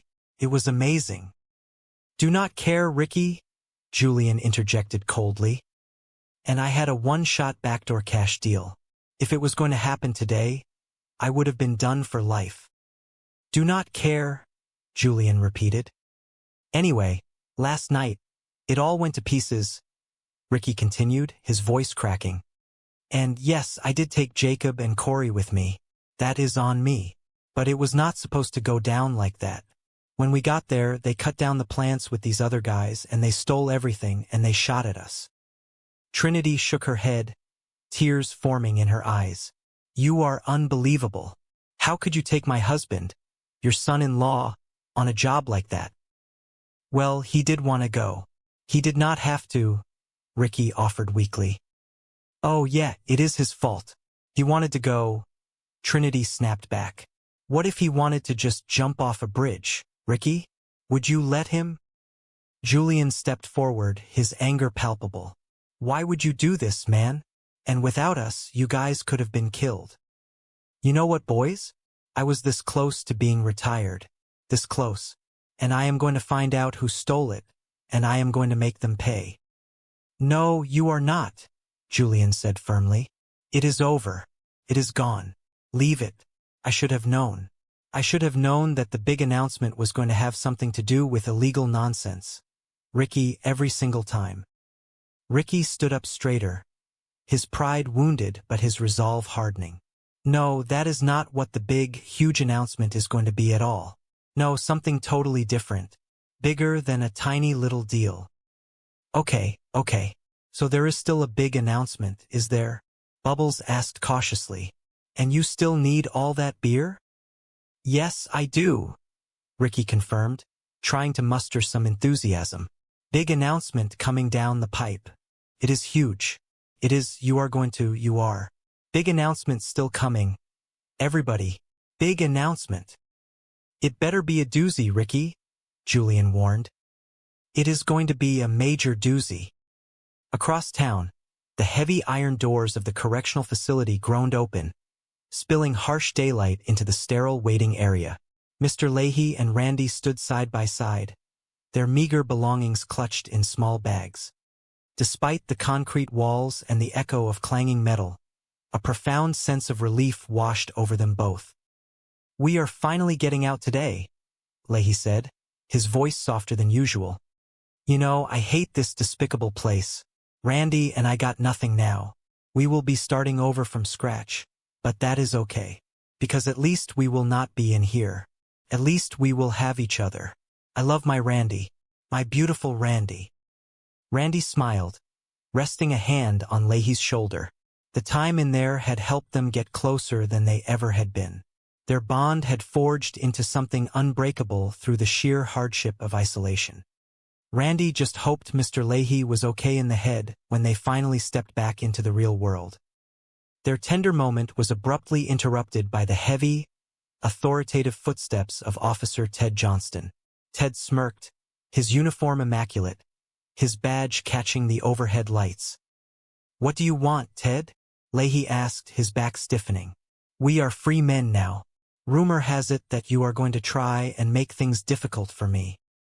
Well, truth will set you free, Ted, Randy added bravely. Ted chuckled, a dark, low sound.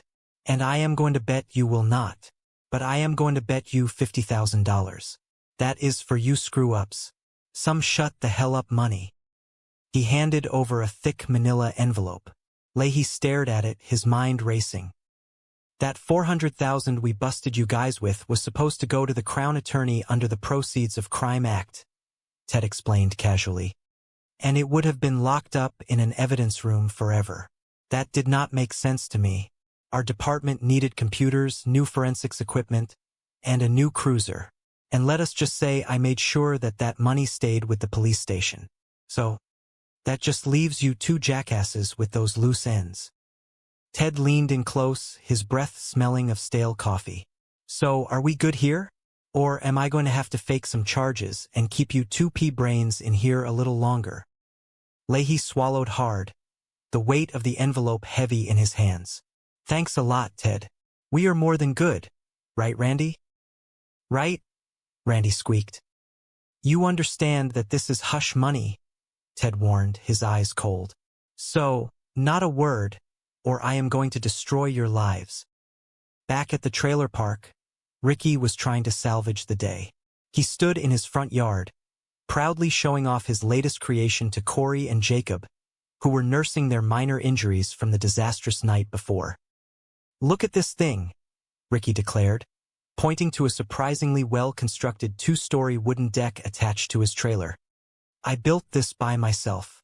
Like, check it out. Got a wicked kitchen set up. I got my bedroom here. Nice flat-screen television. Like, get in and check that out. It is amazing. Ricky walked them through the lower level, pointing out every detail. All right, come back here. Got my downstairs bathroom here. And this is wonderful. I built this for little Mo for when he wants to sleep over. He loves it. He led them up a sturdy set of wooden stairs to the upper deck. All right, check this upstairs out. This is brilliant. Look at this patio. Got a couple recliners here, music player, television, nice lamp. Made that myself. Little stool for Jacob because he does not need much. And if you get too tired up here, got a nice system where you can just wash up, and it runs right down the hose into the downstairs bathroom. What do you think? Like, I am living like a king. Dude, this deck is awesome, Corey breathed, genuinely impressed. I love it up here. It is so cool. Yeah, Ricky, it really is incredible, Jacob added, gingerly holding his bruised ribs. Yeah, I know how great it is, okay? Ricky huffed, waving off their praise. I built the thing. I know how awesome it is. But back to the big announcement. It has got to be something huge or I am going to come across looking like a fool. Corey scratched his head, thinking hard. Why do you not tell everyone you are dead? That is big, man. Look, Corey, there is a problem with that, see? I am not dead, right? See where I am going with this. Jacob snapped his fingers. What if you were running for president? There is nothing huger than that. That is brilliant, Jacob. Really believable, Ricky deadpanned. Then I am going to run for president of Canada. Okay, whatever it is, it has to be something huge and you got to come in on it with something big, Corey suggested. You mean like a dump truck or something? Because that would be cool. Ricky rubbed his temples, a headache forming. Why did I even ask you two to help? You are too messed up. Oh, how about an animal? Jacob blurted out. Ricky stopped, his eyes lighting up. Yeah, man, you're back, dude. Ricky turned, his moment of zen immediately shattered by their presence. Would you shut up? Can you not see I am talking here? Anyway, I got this incredible backdoor deal with one of the dispensaries in Halifax. Cash. Money. I am done. I finally did it. He looked back toward the woods, his mind racing with the possibilities of a life free from the constant scramble for survival. You know, and Julian and Bubbles are probably going to be a little upset if they find out. I was going to do it first, but I am just going to throw a massive party, and that will fix it. Parties fix everything. He gathered his makeshift crew, pointing toward the dark silhouette of Billy Bastard's bluff. Okay, boys, just up here past this tree line. When we get there, no talking, no messing around. We are going to get the plants cut down as fast as we can and get out of here before that sun comes up. Okay. Hells yeah, Corey whispered loudly. Hey, do not worry, we got this, Ricky, Jacob added, trying to sound brave. Hey, thanks for bringing us to the harvest, man. They crept through the underbrush, the anticipation building with every step. Ricky envisioned his 75 beautiful, 8-foot-tall plants, the result of a meticulously planned irrigation system and a hybrid strain he had nurtured with genuine care. But as they broke through the final clearing, the idyllic vision shattered. Shadowy figures were already moving among his crops, hastily chopping down his future. What is that?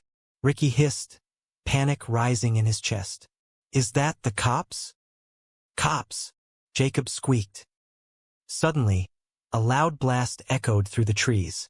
It was not the authoritative shout of law enforcement. It was the terrifying roar of a firearm. It is just a shotgun, Ricky yelled, trying to process the disaster unfolding before his eyes. It is just a shotgun, boys. Get up, you cowards. Come on. But the sheer chaos of the moment was too much. The thieves fired again into the dirt, sending a spray of gravel and debris into the air. What are you doing? Get back here. Ricky screamed as Corey and Jacob scrambled away in sheer terror.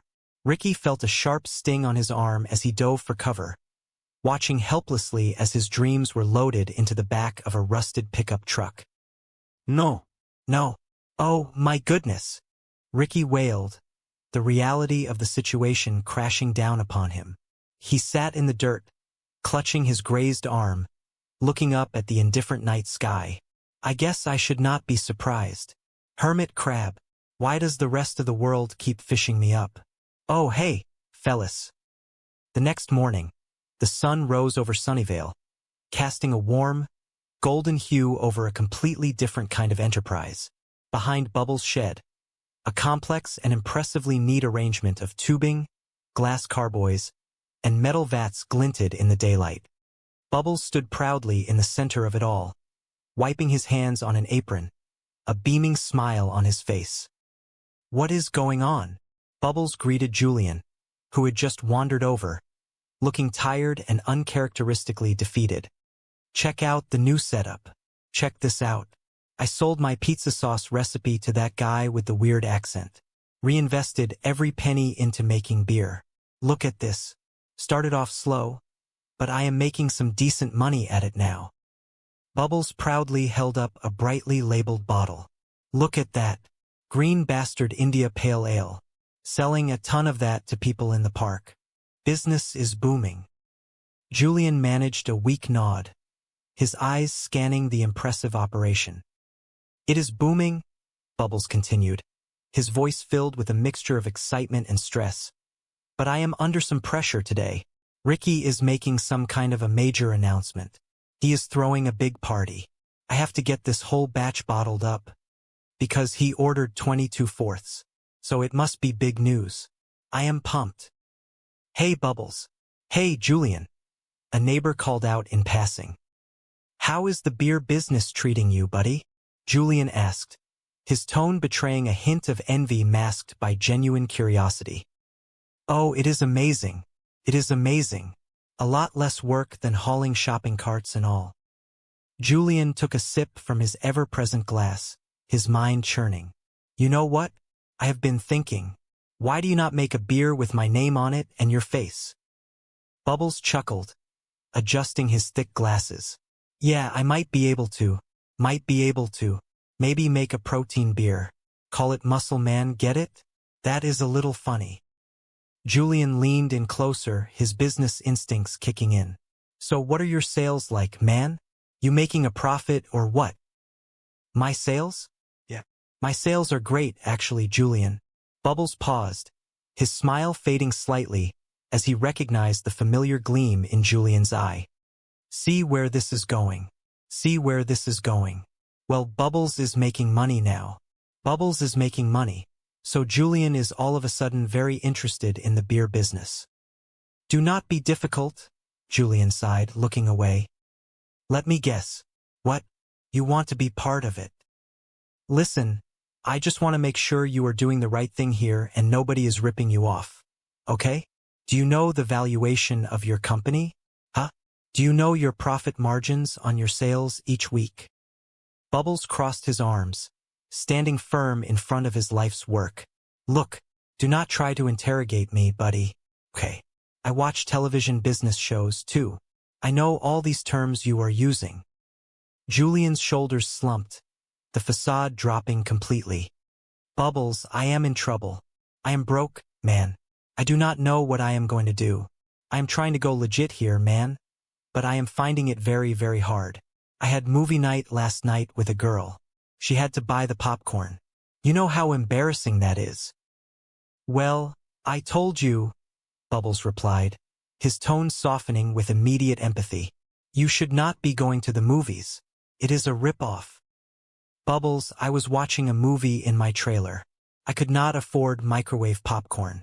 Like, this is bad, man. Bubbles sighed, his heart aching for his lifelong friend. He reached into his pocket and pulled out a small wad of bills. Oh my goodness. You are being ridiculous. Here, just take that. Julian looked at the money, his pride wrestling with his desperation. That is pathetic. I do not want your charity. Well, you need my charity, obviously. You cannot afford popcorn. You got another one of these? Bubbles asked, handing the money over. No, I got that one, and you should appreciate it. You got a payday, man. Their conversation was interrupted by Ricky stomping into the yard, clutching his arm, a scowl etched deep into his features. I cannot get this stray cat to stop scratching me. It is driving me nuts, Ricky complained loudly. Ricky, what in the world did you do to your arm?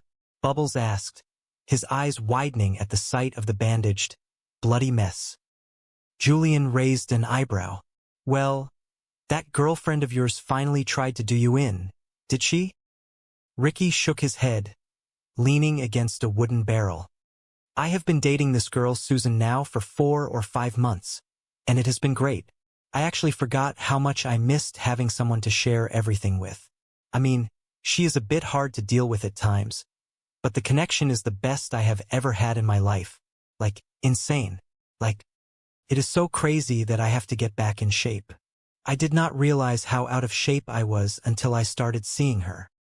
Bubbles looked at Julian, a shared look of concern passing between them. Part of Bubbles was genuinely happy for Ricky.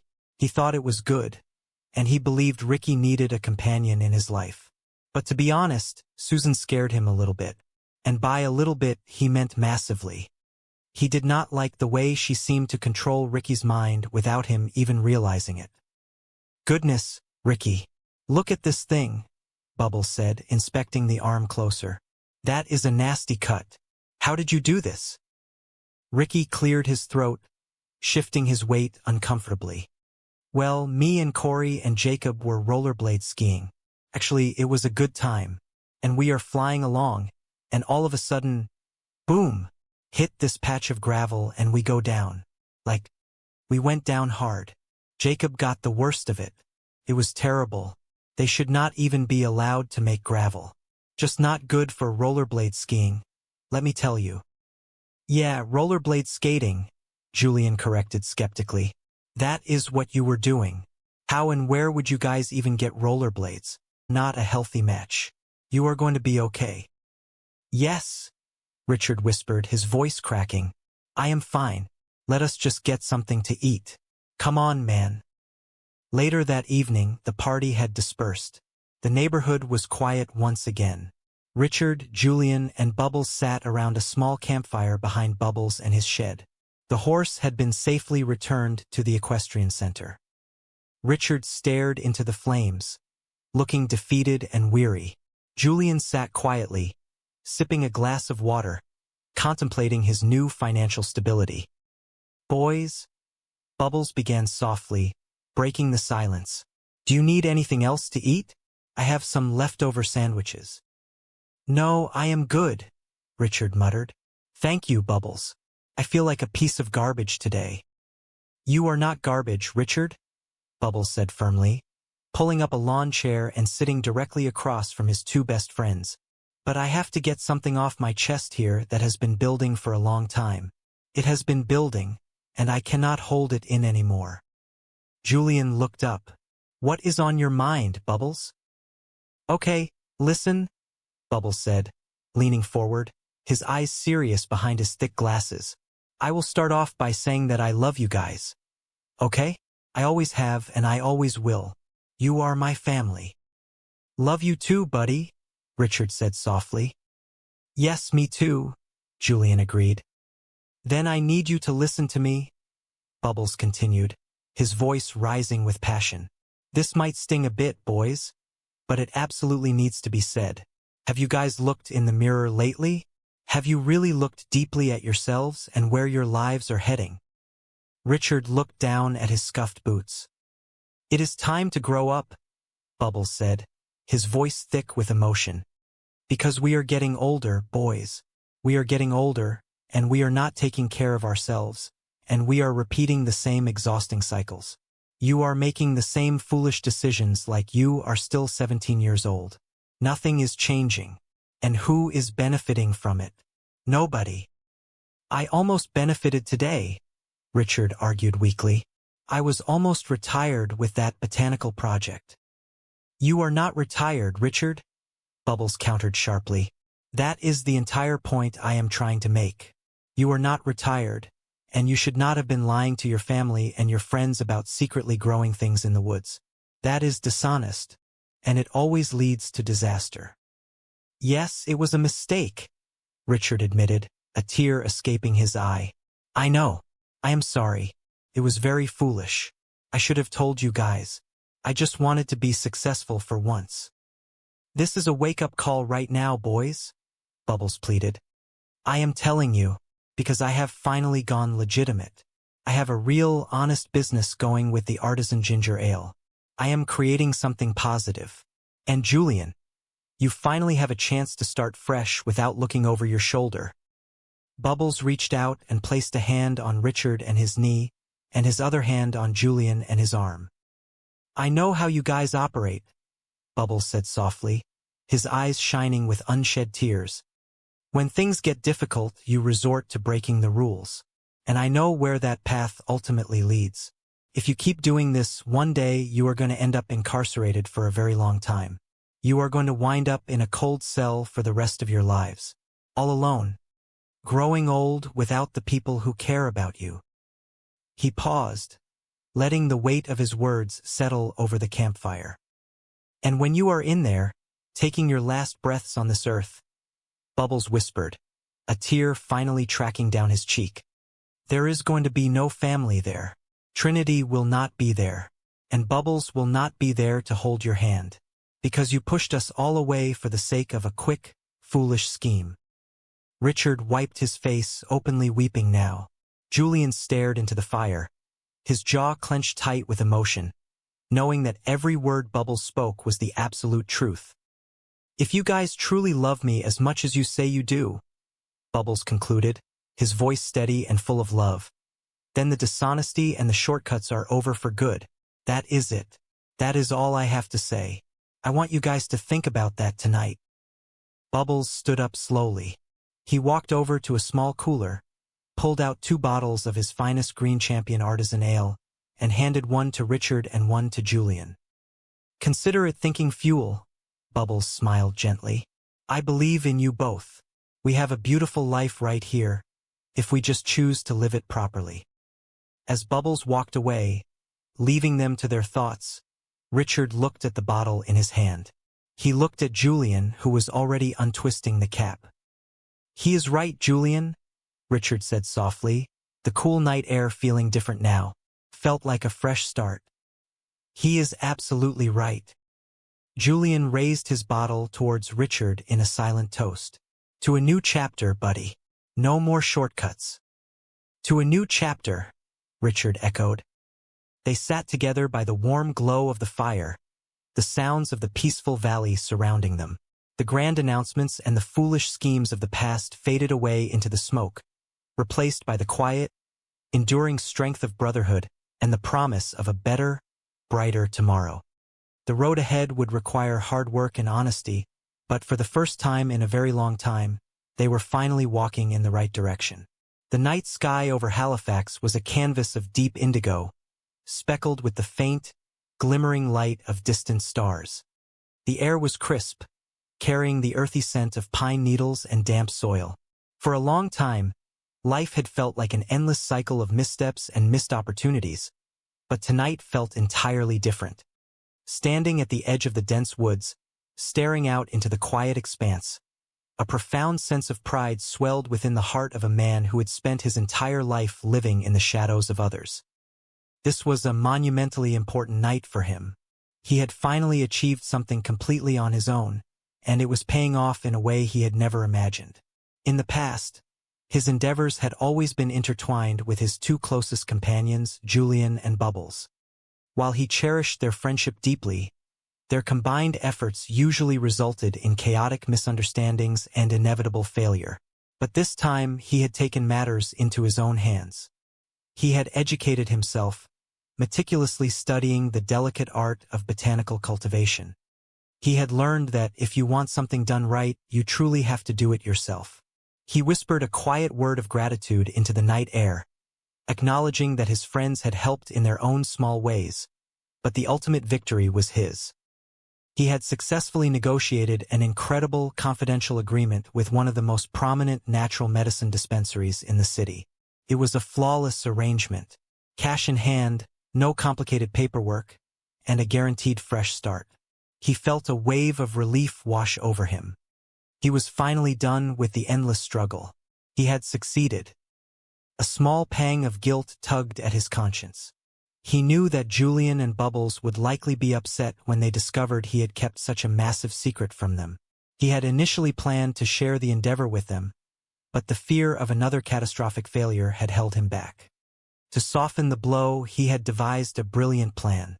He would host a massive, unforgettable celebration. In his mind, a grand party was the universal remedy for any conflict. A celebration of this magnitude would surely mend any hurt feelings. Turning back to the tree line, he signaled to his two loyal assistants, Corey and Jacob. He instructed them in a hushed, urgent tone. They were to proceed past the dense cluster of trees in absolute silence. There was to be no idle chatter, no distractions of any kind. Their mission was clear and time was of the essence. They needed to harvest the agricultural project as quickly as possible and vanish before the morning sun crested the horizon. His assistants nodded eagerly, assuring him that they were fully prepared and deeply grateful to be included in such a significant harvest. But their quiet confidence was suddenly shattered by a deafening, booming sound that echoed through the quiet forest. It was not the authorities, as they first feared, but the unmistakable roar of a farmer discharging a warning shot into the night sky. Panic erupted instantly. The three men scrambled in the darkness, their coordination vanishing in an instant. In the chaotic retreat, they stumbled blindly through a rough patch of coarse gravel, falling heavily to the unforgiving ground.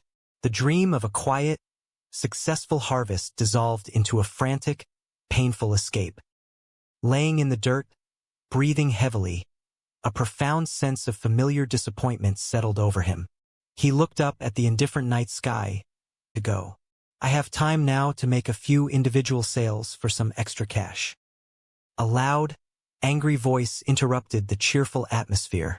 Donnie, a neighborhood resident known for his legendary temper, marched over to Bubbles and his cart. Are you kidding me? Donnie yelled, his face red. I just had my driveway meticulously raked, and the delivery truck left tire marks on it. Bubbles held up his hands gently. Donnie, please calm down. Take a deep breath. I will give you a complimentary case of ginger ale to make up for the inconvenience. And I will rake the gravel myself tomorrow. Donnie paused, his anger deflating slightly at the offer of free beverages. Oh, you are certainly right, you will. And you tell Richard the first want those borrowed tools returned by Friday. Donnie, please just relax. Bubbles smiled. Are you coming to the party? I do not know yet, Donnie grumbled, turning away, but his posture was noticeably less tense. Bubbles shook his head, smiling. Can you imagine going around being that angry all the time? It is not good for the heart. Nearby, Julian was intercepting Mr. Leahy and Randy as they walked toward the gathering. Hello, gentlemen, Julian said, his voice low and serious. I believe it is time we had a conversation. I have been waiting a long time for this. Mr. Leahy held up a hand defensively. Take it easy, Julian. Please calm down. We just want to talk peacefully. I want to talk to you too as well, Julian said, crossing his arms. A lot of crazy, difficult things occurred last year because of your actions. You caused me a great deal of financial hardship. Well, Randy and I are entirely willing to take full responsibility, Mr. Leahy said sincerely. Yes, because we feel terrible about our past behavior, Randy added. But we think we have a fair plan to make it all up to you. I am calling the decisions here, Julian said firmly. You cost me a lucrative business opportunity, so this is what is going to happen. You are going to help me rebuild my business, or I am taking you to civil court. Wait a minute, Julian, Mr. Leahy said softly, pulling out a small, heavy pouch. Just hear us out. We have a very generous, immediate offer for you to settle this dispute once and for all. Julian looked at the pouch, his eyes widening slightly as Mr. Leahy revealed the thick stack of bills inside. $25,000. More than enough to get his life back on track without resorting to any more foolish schemes. We want peace, Julian, Randy said quietly. We want our community to be whole again.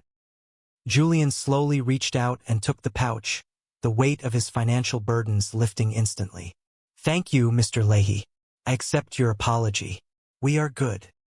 As Julian walked away, feeling lighter than he had in months, Randy turned to Mr. Leahy. You know, Mr. Leahy, giving up half of our newfound funds is a very grand gesture. It is a lot of money. Mr. Leahy smiled wisely. You are just not seeing the bigger picture, my wonderful Randy. We bought peace, and with the remaining funds we can invest wisely. We can go to the equestrian track. We just sit back, enjoy a lovely afternoon, and perhaps make a small, educated wager. They have a fantastic dining area at the track. The sun was beginning to set, casting a warm golden glow over the gathering.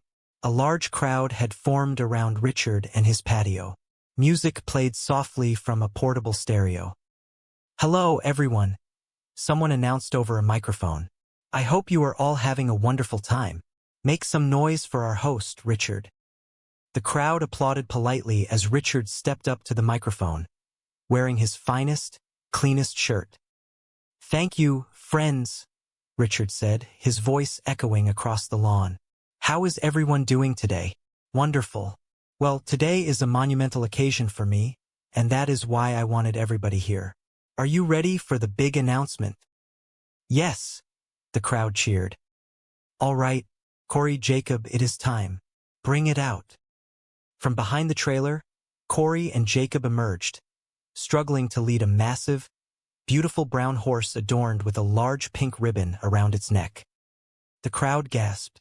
Bubbles and Julian exchanged a look of pure bewilderment. Oh, my heavens, Bubbles whispered. Are you joking, Richard? That is the big announcement? You procured a horse? What on earth? Well, it is not for me, Bubbles, Richard said proudly into the microphone. Isn't he beautiful? What a magnificent creature. Today, I want to present this beautiful horse to the love of my life, Susan, and I am going to ask her to be my wife.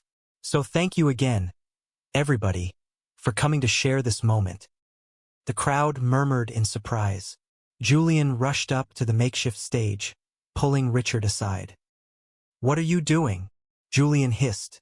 You are getting engaged? Are you completely out of your mind? You and Susan have been arguing non-stop for weeks. You cannot get married. And why would you possibly need a farm animal if you are getting engaged?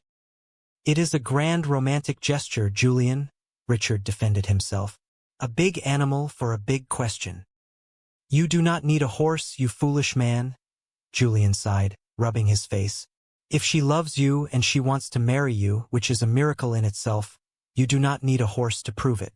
Take this thing back to the equestrian center right now. Bubbles walked up, petting the horse gently on the nose. He is a beautiful horse, Richard, but I mean, goodness gracious, this is very overwhelming. You know what though, Bubbles? Richard said, his voice softening. I really do think that I love her. I want to show her that I am serious about our future. Before Bubbles could reply, a car tire screeched in the distance. A moment later, Susan marched through the crowd, her face a mask of absolute fury. Where is he? she demanded, pushing past Corey. There is the lying, deceitful man. Richard smiled widely, completely misreading her tone. Susan, my love, I have a surprise for you. You dishonest, low-down, lying scoundrel, Susan yelled, pointing a finger directly at his chest. Where did you get it, From one of your secret meetings. The crowd went dead silent. Susan, please, calm down, Richard pleaded, his smile vanishing. What are you talking about? Get what? I got you a horse. A horse? Susan scoffed, slapping his hand away. I am talking about this terrible, itchy rash covering my arms, and the bizarre, strong floral perfume smell that has been lingering on your jackets for the past month. I know what that means, Richard. You have been seeing another woman. A woman who wears cheap, irritating floral perfume. We are completely finished. Susan, hold on a moment here, Richard said, his eyes wide with panic. You listen to me right now. I have not been seeing anybody else. Why would I? I love spending time with you. I was going to ask you to marry me today. That is why everyone is here. Marry you? Susan laughed bitterly. Look at you. We were having a decent relationship, and then you ruined it by sneaking around and lying to me. You are a terrible partner. I did not sleep with someone else, Richard insisted desperately. It is impossible that I gave you a rash from another woman. The smell, the rash, it is from the rare botanicals. I was secretly gardening in the woods to make money for our future. Poison ivy and floral herbs. Susan. That is what it is. Susan paused, looking at the earnest, desperate expression on his face. She looked at the giant horse standing patiently behind him with a pink ribbon. She realized he was telling the truth. He was not a cheater. He was just an incredibly foolish man who kept secrets. Oh, classic Richard, she sighed, the anger draining from her face, replaced by a profound exhaustion. Turn it around with a ridiculous, albeit true, excuse. You know what? This is too chaotic. You are so disorganized. You make terrible decisions without consulting me. You want to know why this will not work, Richard? Because you are not ready to be a true partner. Goodbye, Richard. She turned and walked away, leaving the crowd in stunned silence. Richard stood frozen, watching her leave. The grand romantic gesture had collapsed into a spectacular public failure. Julian stepped forward, placing a heavy, comforting hand on Richard and his shoulder. Let her go, buddy. It is for the best. You two were... He had completely forgotten about the massive party he had planned for that afternoon, and the grand announcement he had promised everyone. No, Richard lied quickly, trying to save face. That is not what the big, huge announcement is going to be about at all. No, it is something totally different. Much bigger than a tiny little agricultural project. Trinity stared at him, unconvinced. Okay, so there is still a big announcement, is there? And you still need all that artisan ginger ale from Bubbles? Yes, I do, Richard insisted, puffing out his chest. Big, wonderful announcement coming this afternoon. It is huge. You are going to be amazed. It better be incredibly special, Richard, Trinity said, turning to walk away. You are so full of tall tales, man. Richard watched her leave, panic setting in. He turned to Corey and Jacob. Boys, I need a big announcement, and I need it in exactly 3 hours.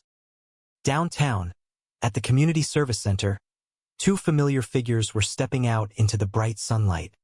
Mr. Leahy, a distinguished older gentleman who served as the neighborhood supervisor, and his loyal assistant, Randy, had just finished their mandatory volunteer hours after a misunderstanding regarding a large sum of misplaced community funds. We are finally getting out today, Randy, Mr. Leahy said, taking a deep breath of fresh air. You know, I dislike this whole ordeal. We have absolutely nothing right now. We will be starting over from scratch, but that is perfectly fine. Because at least we are free men.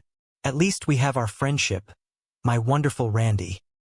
The time doing volunteer work has helped us become closer than we ever have been. Mr. Leahy? Randy smiled, adjusting his crisp white shirt. I do not think our bond has ever been stronger. I just hope everything goes smoothly when we return to the neighborhood. As they walked down the steps, a stern-looking police officer, Officer Ted, approached them. "What do you want, Ted?" Mr. Leahy asked cautiously. "We have served our time.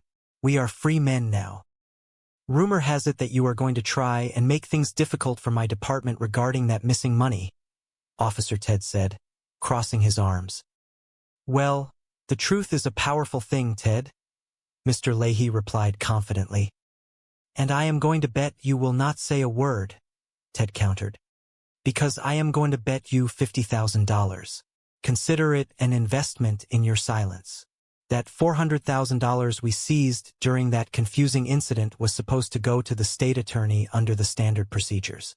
And it would have been locked up in an evidence room forever, helping no one. That did not make sense to me." Ted leaned in closer. "Our local department needed new computers, better community outreach equipment, and a new patrol cruiser. And let us just say I made sure that those funds stayed within the local station to benefit the town. So, that just leaves you two with a choice." He handed Mr. Leahy a heavy manila envelope. "Are we good here? Or am I going to have to launch a new, lengthy investigation into your previous zoning violations?" Mr. Leahy looked at the envelope, then at Randy. "Thank you very much, Ted. We are more than good. Right, Randy?" "Right," Randy agreed quickly. "You understand that this is a final settlement," Ted warned softly.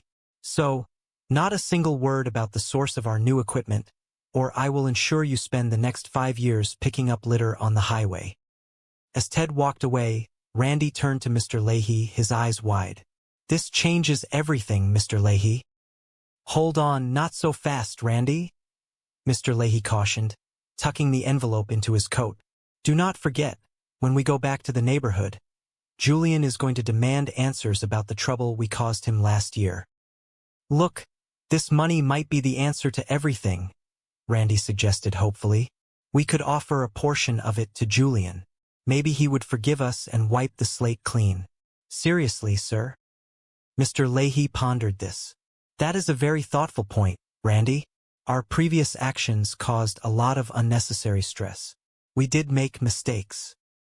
"What if we offered him $25,000? Randy asked. "We would still have enough money to live comfortably for a long, long time, and we could finally have peace in the community." "You are absolutely right," Mr. Leahy smiled. "And we will have a peaceful, wonderful life. But we can never tell anybody the true origin of these funds. Do you promise?" "I promise, Mr. Leahy," Randy swore. "We have a deal." Back at Richard and his trailer, the panic was reaching a fever pitch. Richard, Corey, and Jacob were sitting on the newly constructed wooden patio.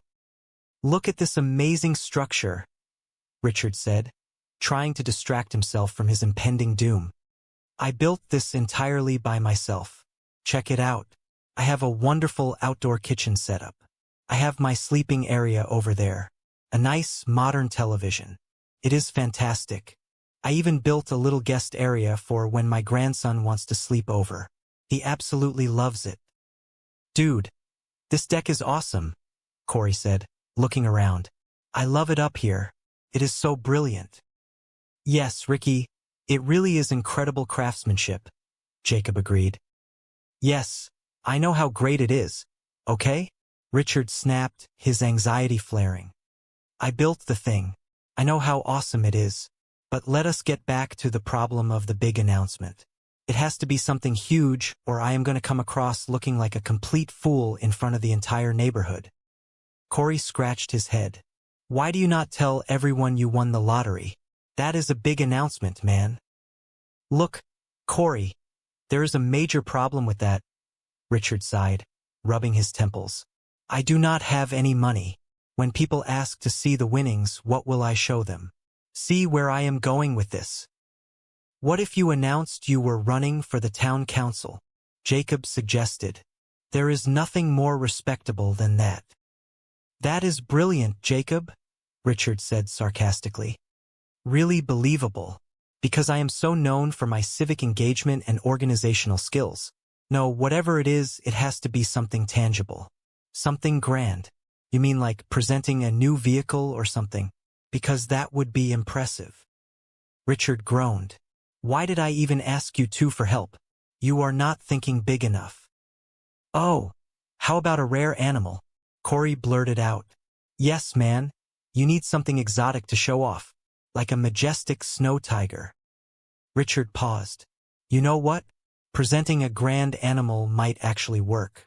But a snow tiger? Seriously, where in the world am I going to acquire a snow tiger in Halifax on a Tuesday afternoon? It needs to be a large, impressive animal, but something we could acquire locally. Think, boys, something with 4 legs, eats grass, and lives on a farm. A giant spider, Corey guessed. No, not a spider, Corey, Richard said, exasperated. A spider has 8 legs and does not live in a barn. A horse. Think about it. A beautiful, majestic horse. It is a symbol of strength and nobility. Jacob and his eyes widened. Dude, where did you even come up with that? That is a fantastic idea. I do not know, Richard smiled, feeling a surge of genuine inspiration. It just popped into my head. What if it was a romantic gift for Susan? Corey suggested, referring to Richard and his current girlfriend. That would make the announcement even more meaningful. Jacob gasped. Dude, what if it was an engagement gift for Susan? You present the horse, and then you ask her to marry you. That makes the announcement the biggest news of the year. Richard was stunned. But I am not engaged to Susan, am I? Yes, but if you ask her today in front of everyone with a horse, she will definitely say yes, Jacob reasoned. Imagine the look on her face when you ride in on an engagement horse. Richard felt a tear prick his eye. It was actually a beautiful idea. He loved Susan. They had their disagreements, but she brought passion and excitement into his life. You know what, boys? Richard said, standing up, his confidence fully restored. It is absolutely perfect. A grand engagement horse. We are going to the Equestrian Rescue Center right now. This changes everything. Later that afternoon, the neighborhood was bustling with activity. Richard had set up a large outdoor gathering space near his trailer. Bubbles had arrived with his cart, fully stocked with cold bottles of Green Champion Artisan Ale. Are you hungry, gentlemen? Bubbles asked a group of neighbors. I have Richard and his beverage order all ready to sold my special pizza sauce recipe to that gentleman with the unique accent from the city. Julian, a tall, muscular man who always seemed to be carrying a beverage, raised an eyebrow. Is that so? Yes, Bubbles beamed, gesturing to the sparkling bottles lining the shelves. I reinvested every single penny into making craft artisan ginger ale. Look at this. Started off slow, but I am making some very decent profits at it now. Look at that label. Green Champion Artisan Ale. I am selling a massive amount of that to the people in the neighborhood. Business is booming. Julian stepped closer, examining the crisp, professional labels. It is good that people are enjoying it, man. It is booming, but I am under some pressure today, Bubbles continued, wiping his hands on a clean towel. Richard is making some kind of a major community announcement later. He is throwing a big party. I have to get this whole batch bottled up, because he ordered 22 large bottles. So it must be incredibly big news. I am very excited. How is the beverage business treating you, buddy? Julian asked, his tone shifting to something more analytical.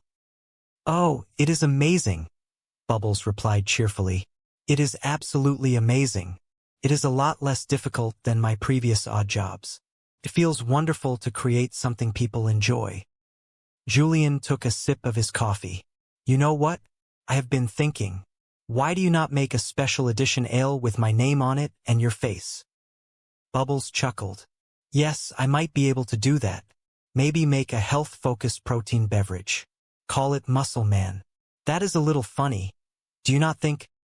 Julian leaned against the wooden counter. So what are your sales actually like, man?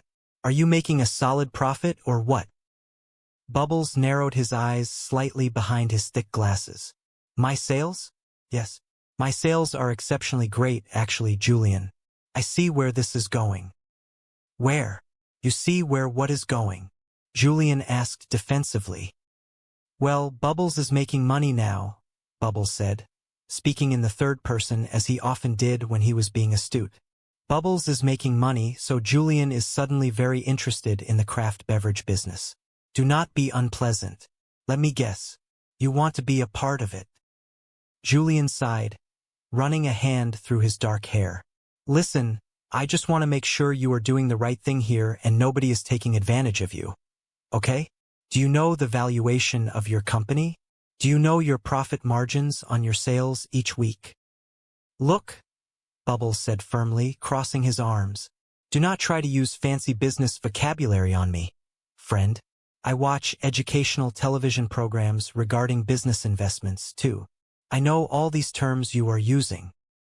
Julian dropped his confident facade, his shoulders slumping. Bubbles, I am in a difficult situation. I have zero funds, man. I do not know what I am going to do. I am trying to walk a legitimate path here, man, but I am finding it very, very hard. I had a movie date last night with a lovely lady. She had to purchase the popcorn herself. Do you know how embarrassing that is? Bubbles softened immediately. His heart was too big to stay annoyed. Well, I told you before. You should not be going to the cinema if you cannot afford it. It is very expensive. Bubbles, I was watching a movie on the television in my own home, Julian admitted, looking deeply ashamed. I could not even afford the microwave popcorn from the grocery store. This is a very bad situation, man. Oh my goodness, Bubbles said softly. He reached into his pocket and pulled out a crisp $20 bill. You are worrying too much. Here, just take that. Julian looked at the money, pride wrestling with necessity. That is pathetic. I do not want your charity. Well, you need my charity, obviously, Bubbles insisted, pressing the bill into Julian and his hand. You cannot afford popcorn for a pleasant evening. You should appreciate it. You can pay me back when you find employment. Julian pocketed the money, looking grateful but weary. Thank you, buddy. Do you have any ice or mixers? Over in the cooler, Bubbles smiled. I hope you get back on your feet soon, Julian. Across the neighborhood, Richard was sitting on the steps of his newly built wooden patio, wincing as he applied a bandage to a nasty scratch on his arm. His daughter, Trinity, walked up the steps, her eyes widening with concern. Dad, what in the world did you do to your arm? She asked, rushing over to him. Richard looked away, feeling the heavy weight of his failure. He had spent the morning trying to fabricate a believable story. Well, me and Corey and Jacob were rollerblades skating down the big hill. Actually, it was a very good time. We were flying along and all of a sudden, boom. We hit this massive patch of loose gravel and we went down. We went down very hard. Jacob got the worst of it. It was terrible. Trinity crossed her arms, looking at him with deep skepticism. They should not even be allowed to put loose gravel on public walking paths. Just not good for rollerblade skating, let me tell you. Yeah, rollerblade skating, Trinity repeated slowly.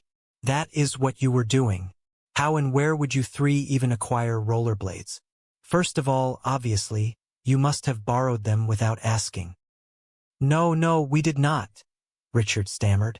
We purchased them at the new sporting goods store in town. The gentleman gave us a wonderful discount. At that moment, Jacob walked up the path, holding an ice pack to his ribs, wincing with every step. Corey trailed behind him, looking equally miserable. Dad, Trinity said, her voice turning sharp, why are there tiny pebbles embedded in Jacob and his shirt? What really happened last night? Tell me the truth. Did you get involved with those aggressive foragers again? Richard, do not lie to me. Richard looked at his daughter, then at Jacob and Corey. The guilt was eating him alive. He could not keep the facade up any longer. Okay, you know what? Trinity, boys, I am so deeply sorry, Richard confessed, his voice trembling slightly. I have been keeping a massive secret from you guys the whole summer. I was not upgrading my small engine repair certification at the community college. And I was not taking that heavy machinery operator's course I told you about. I was secretly growing rare botanicals by myself in the woods down by the old bluff. Dad, Trinity breathed, her face falling in disappointment. Unbelievable, Richard. You promised me you were done with secret schemes. I know. I am sorry, Richard pleaded, standing up.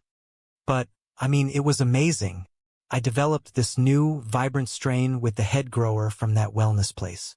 It was incredible. I had a beautiful irrigation system, 75 magnificent plants. They were 8 feet high. It was a masterpiece of agriculture. I do not care, Richard, Trinity said, shaking her head. I had a one-time, secure arrangement, Richard continued, desperate to make her understand his intentions. If it was going to happen today, I would have been completely financially secure for life. I could have bought you a real house. I do not care, she repeated, tears brimming in her eyes. Anyway, last night, it all went to ruin, Richard sighed, defeated. And yes, I did take Jacob and Corey with me. That is completely my fault. But it was not supposed to go down like that. When we arrived, those rival foragers had already gathered the plants, and they set off a massive wildlife cannon. And it scared us away. We tripped down the rocky embankment. That is how we got hurt. You are unbelievable, Trinity said, her voice shaking with emotion. How could you take my husband, your own son-in-law, on a dangerous midnight excursion like that? Well, he did want to go, Richard offered weakly. He did not have to, she countered. Oh yes, it is his fault. He wanted to go. Why would you do this, man? You guys could have been seriously injured falling down that gorge in the dark. You know what? Richard said, his frustration boiling over. I was this close to being fully retired. This close. And I am going to find out who took my botanicals, and I am going to report them to the park ranger. No, you are not, Trinity said firmly. It is over. The harvest is gone. Leave it in the past. I should have known. I should have known that your big community announcement today was going to have something to do with your foolish schemes. Richard, every single time. Richard froze.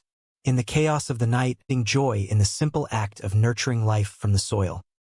One evening, late in the summer, Ricky, Julian, and Bubbles gathered on Ricky's deck. The air was warm and still, filled with the chirping of crickets and the distant hum of the highway. Bubbles had brought over a fresh pitcher of his Green Bastard India Pale Ale, and they sat in comfortable silence, watching the stars appear one by one. Ricky leaned back in his recliner, taking a slow sip of the cold beer.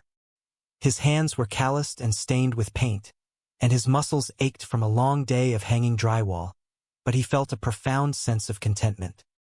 You know, boys, Ricky said softly, breaking the silence, I never thought I would say this, but I think I actually like working for a living. Julian chuckled, swirling the golden liquid in his glass. It has its moments. It is nice not having to look over your shoulder all the time. It is nice knowing that what you have, you earned. Bubbles smiled, adjusting his glasses. I told you so. There is nothing quite like the feeling of an honest day's work. It builds character. Ricky nodded thoughtfully. It really does. I was thinking today, while I was fixing Mrs. Peterson's sink. I was thinking about Susan, and about that whole engagement disaster. Julian and Bubbles exchanged a cautious look, unsure of where Ricky was going with this. I was angry at first, Ricky continued, his voice calm and reflective. I was angry that she embarrassed me, and I was angry that things did not work out. But looking back on it now, I realize it was the best thing that could have happened. If she had said yes, I would have just kept trying to be someone I am not. I would have kept chasing crazy schemes to impress her. Losing her forced me to look at myself, and to realize that I needed to change for me, not for anyone else. Julian raised his glass in a quiet toast.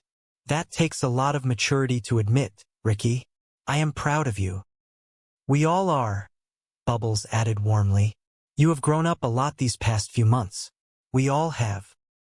Ricky smiled, a genuine, peaceful smile. Thanks, boys. It means a lot to hear you say that. We still have a long way to go, but for the first time in my life, I feel like I am actually heading in the right direction. They sat together as the night deepened, sharing stories, laughing quietly, and enjoying the simple, profound comfort of their brotherhood. The wild adventures and chaotic schemes of their past felt like a distant memory, replaced by a quiet, steady rhythm of hard work, responsibility, and mutual support. Sunnyvale was still a place of eccentric characters and humble beginnings, but it was no longer a place of desperate schemes and broken promises. It was a community, a family, bound together by the shared struggle of making a life out of very little. And as Ricky looked around his handmade deck, surrounded by the two best friends a man could ask for, he realized that he did not need a massive harvest or a big announcement to find success. He already had everything he needed, right here, in the quiet, honest life they were building together. The journey was far from over. There would be challenges ahead, bills to pay, and inevitable mistakes to overcome. But they were facing those challenges with open eyes and honest hands, guided by the enduring strength of their friendship and a newfound respect for themselves and each other. The awakening of Sunnyvale was not a sudden explosion of wealth or grand gestures. It was a slow, quiet realization that the greatest value in life is found in truth, hard work, and the unwavering love of the people who stand by you, no matter what. The evening sky hung heavy over the quiet valley, painted in deep, sweeping shades of indigo and violet. For Richard, known affectionately to his closest friends simply as Ricky, this was no ordinary night. This was a monumental occasion, a profound turning point in a life that had seen far too many missteps and foolish endeavors. He stood at the edge of the dense tree line, feeling the crisp autumn air brush against his face, an immense sense of pride swelling within his chest. "This is a grand night for me," Richard whispered to himself, the words carrying the weight of years of struggle and hope. "I finally created something of my own, and it is going to pay off beautifully. I mean, that is why things became so tangled and difficult in the past, because I relied too heavily on Julian and Bubbles." He thought of his dearest friends. They were like brothers to him, but their past collaborations had always ended in unforeseen chaos. This time, Richard had taken the initiative to educate himself.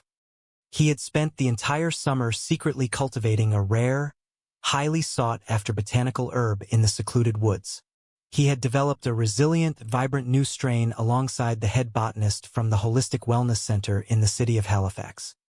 He had secured a quiet, private arrangement to supply them. Pure currency, total independence. He had finally achieved his dream. "I finally got myself learned," he muttered, a small smile playing on his lips. "You want something done right, you get it done by your own hands." Behind him, two younger men, Corey and Jacob, stumbled through the underbrush, carrying empty woven baskets. They were eager to assist, always looking up to Richard as a mentor figure. "Well, you helped a bit too, Ricky," Corey said, his voice filled with admiration. "Yes, man, we totally had your back, friend," Jacob added, nodding enthusiastically. Richard turned to them, raising a finger to his lips. "Would you two please keep your voices down? Can you not see I am trying to focus here?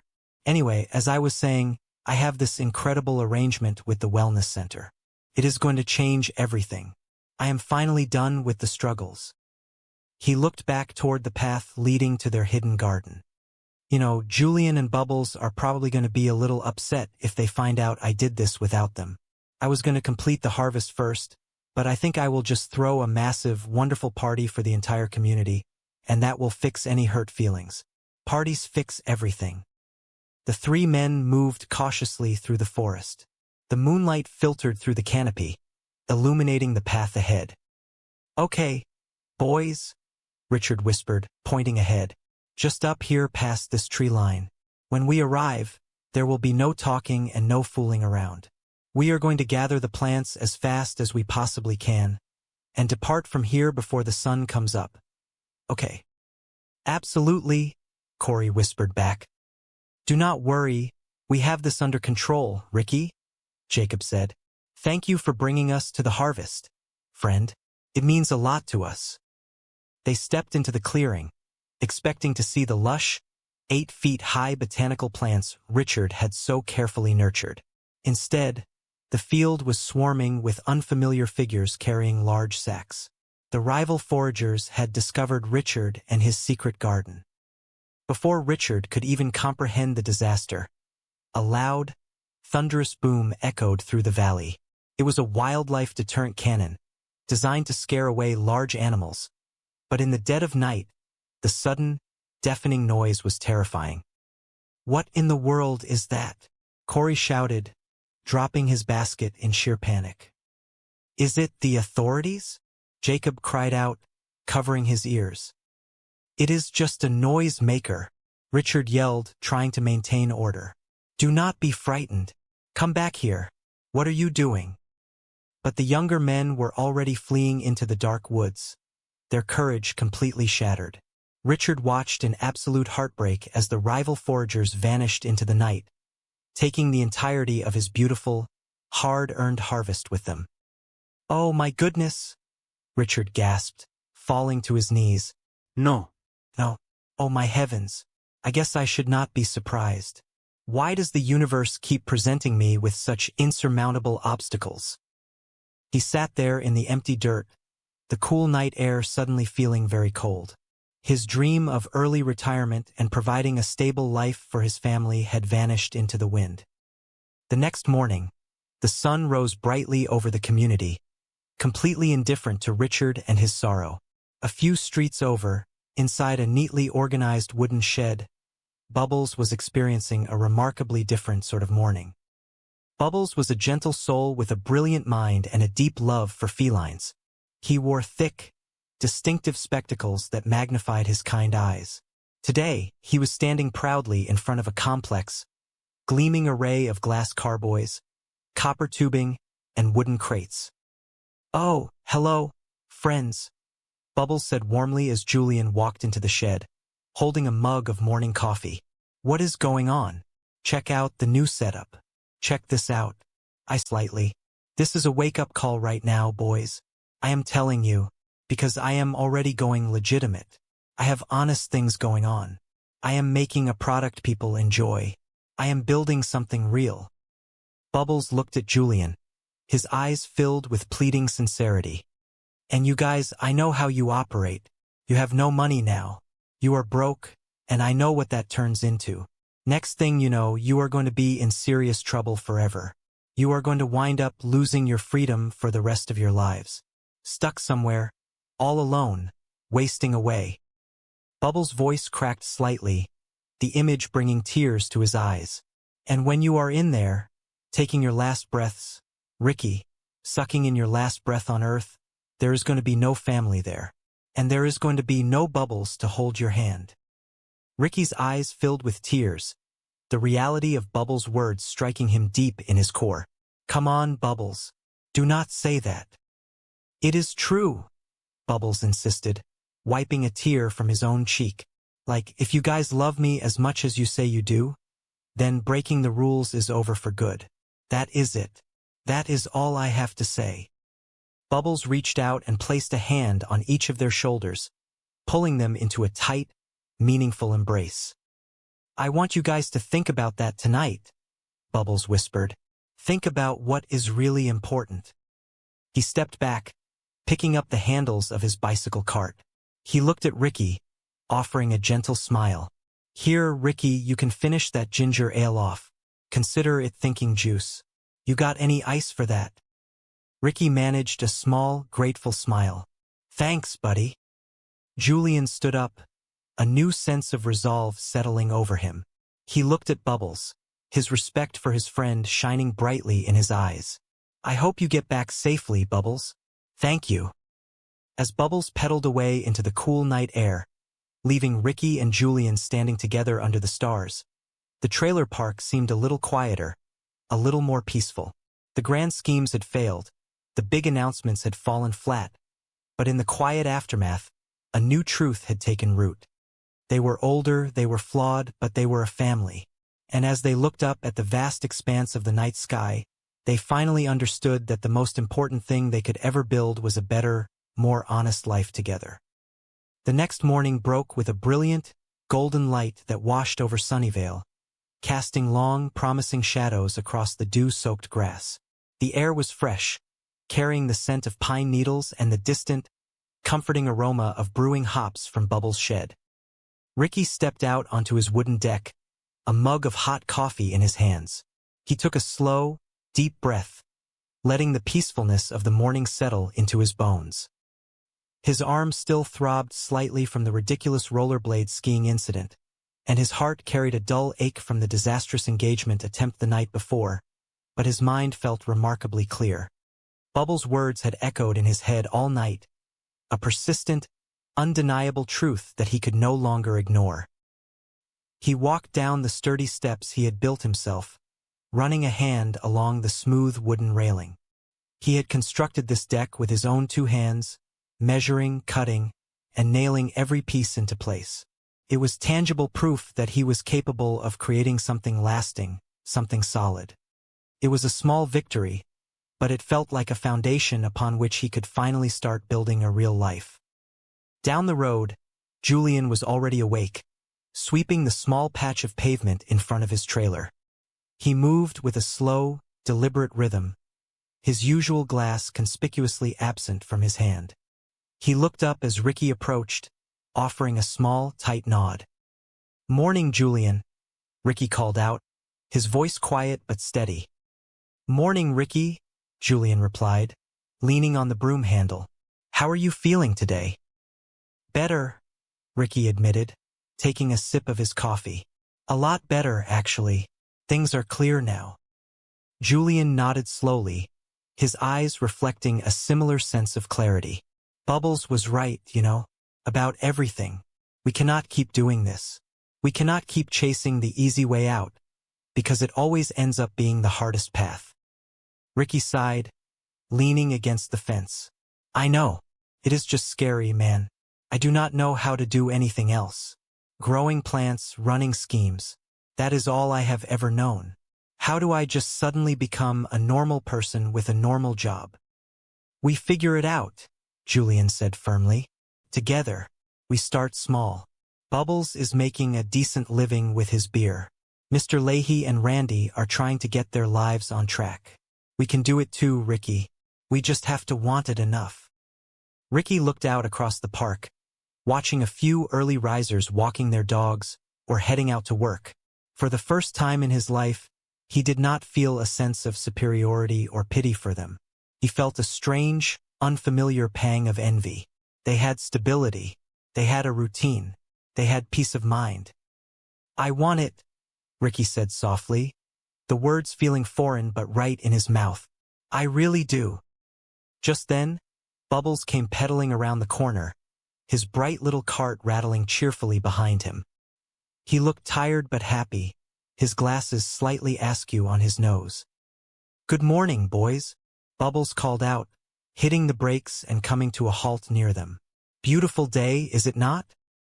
"It sure is, Bubbles," Julian smiled, stepping out to greet him.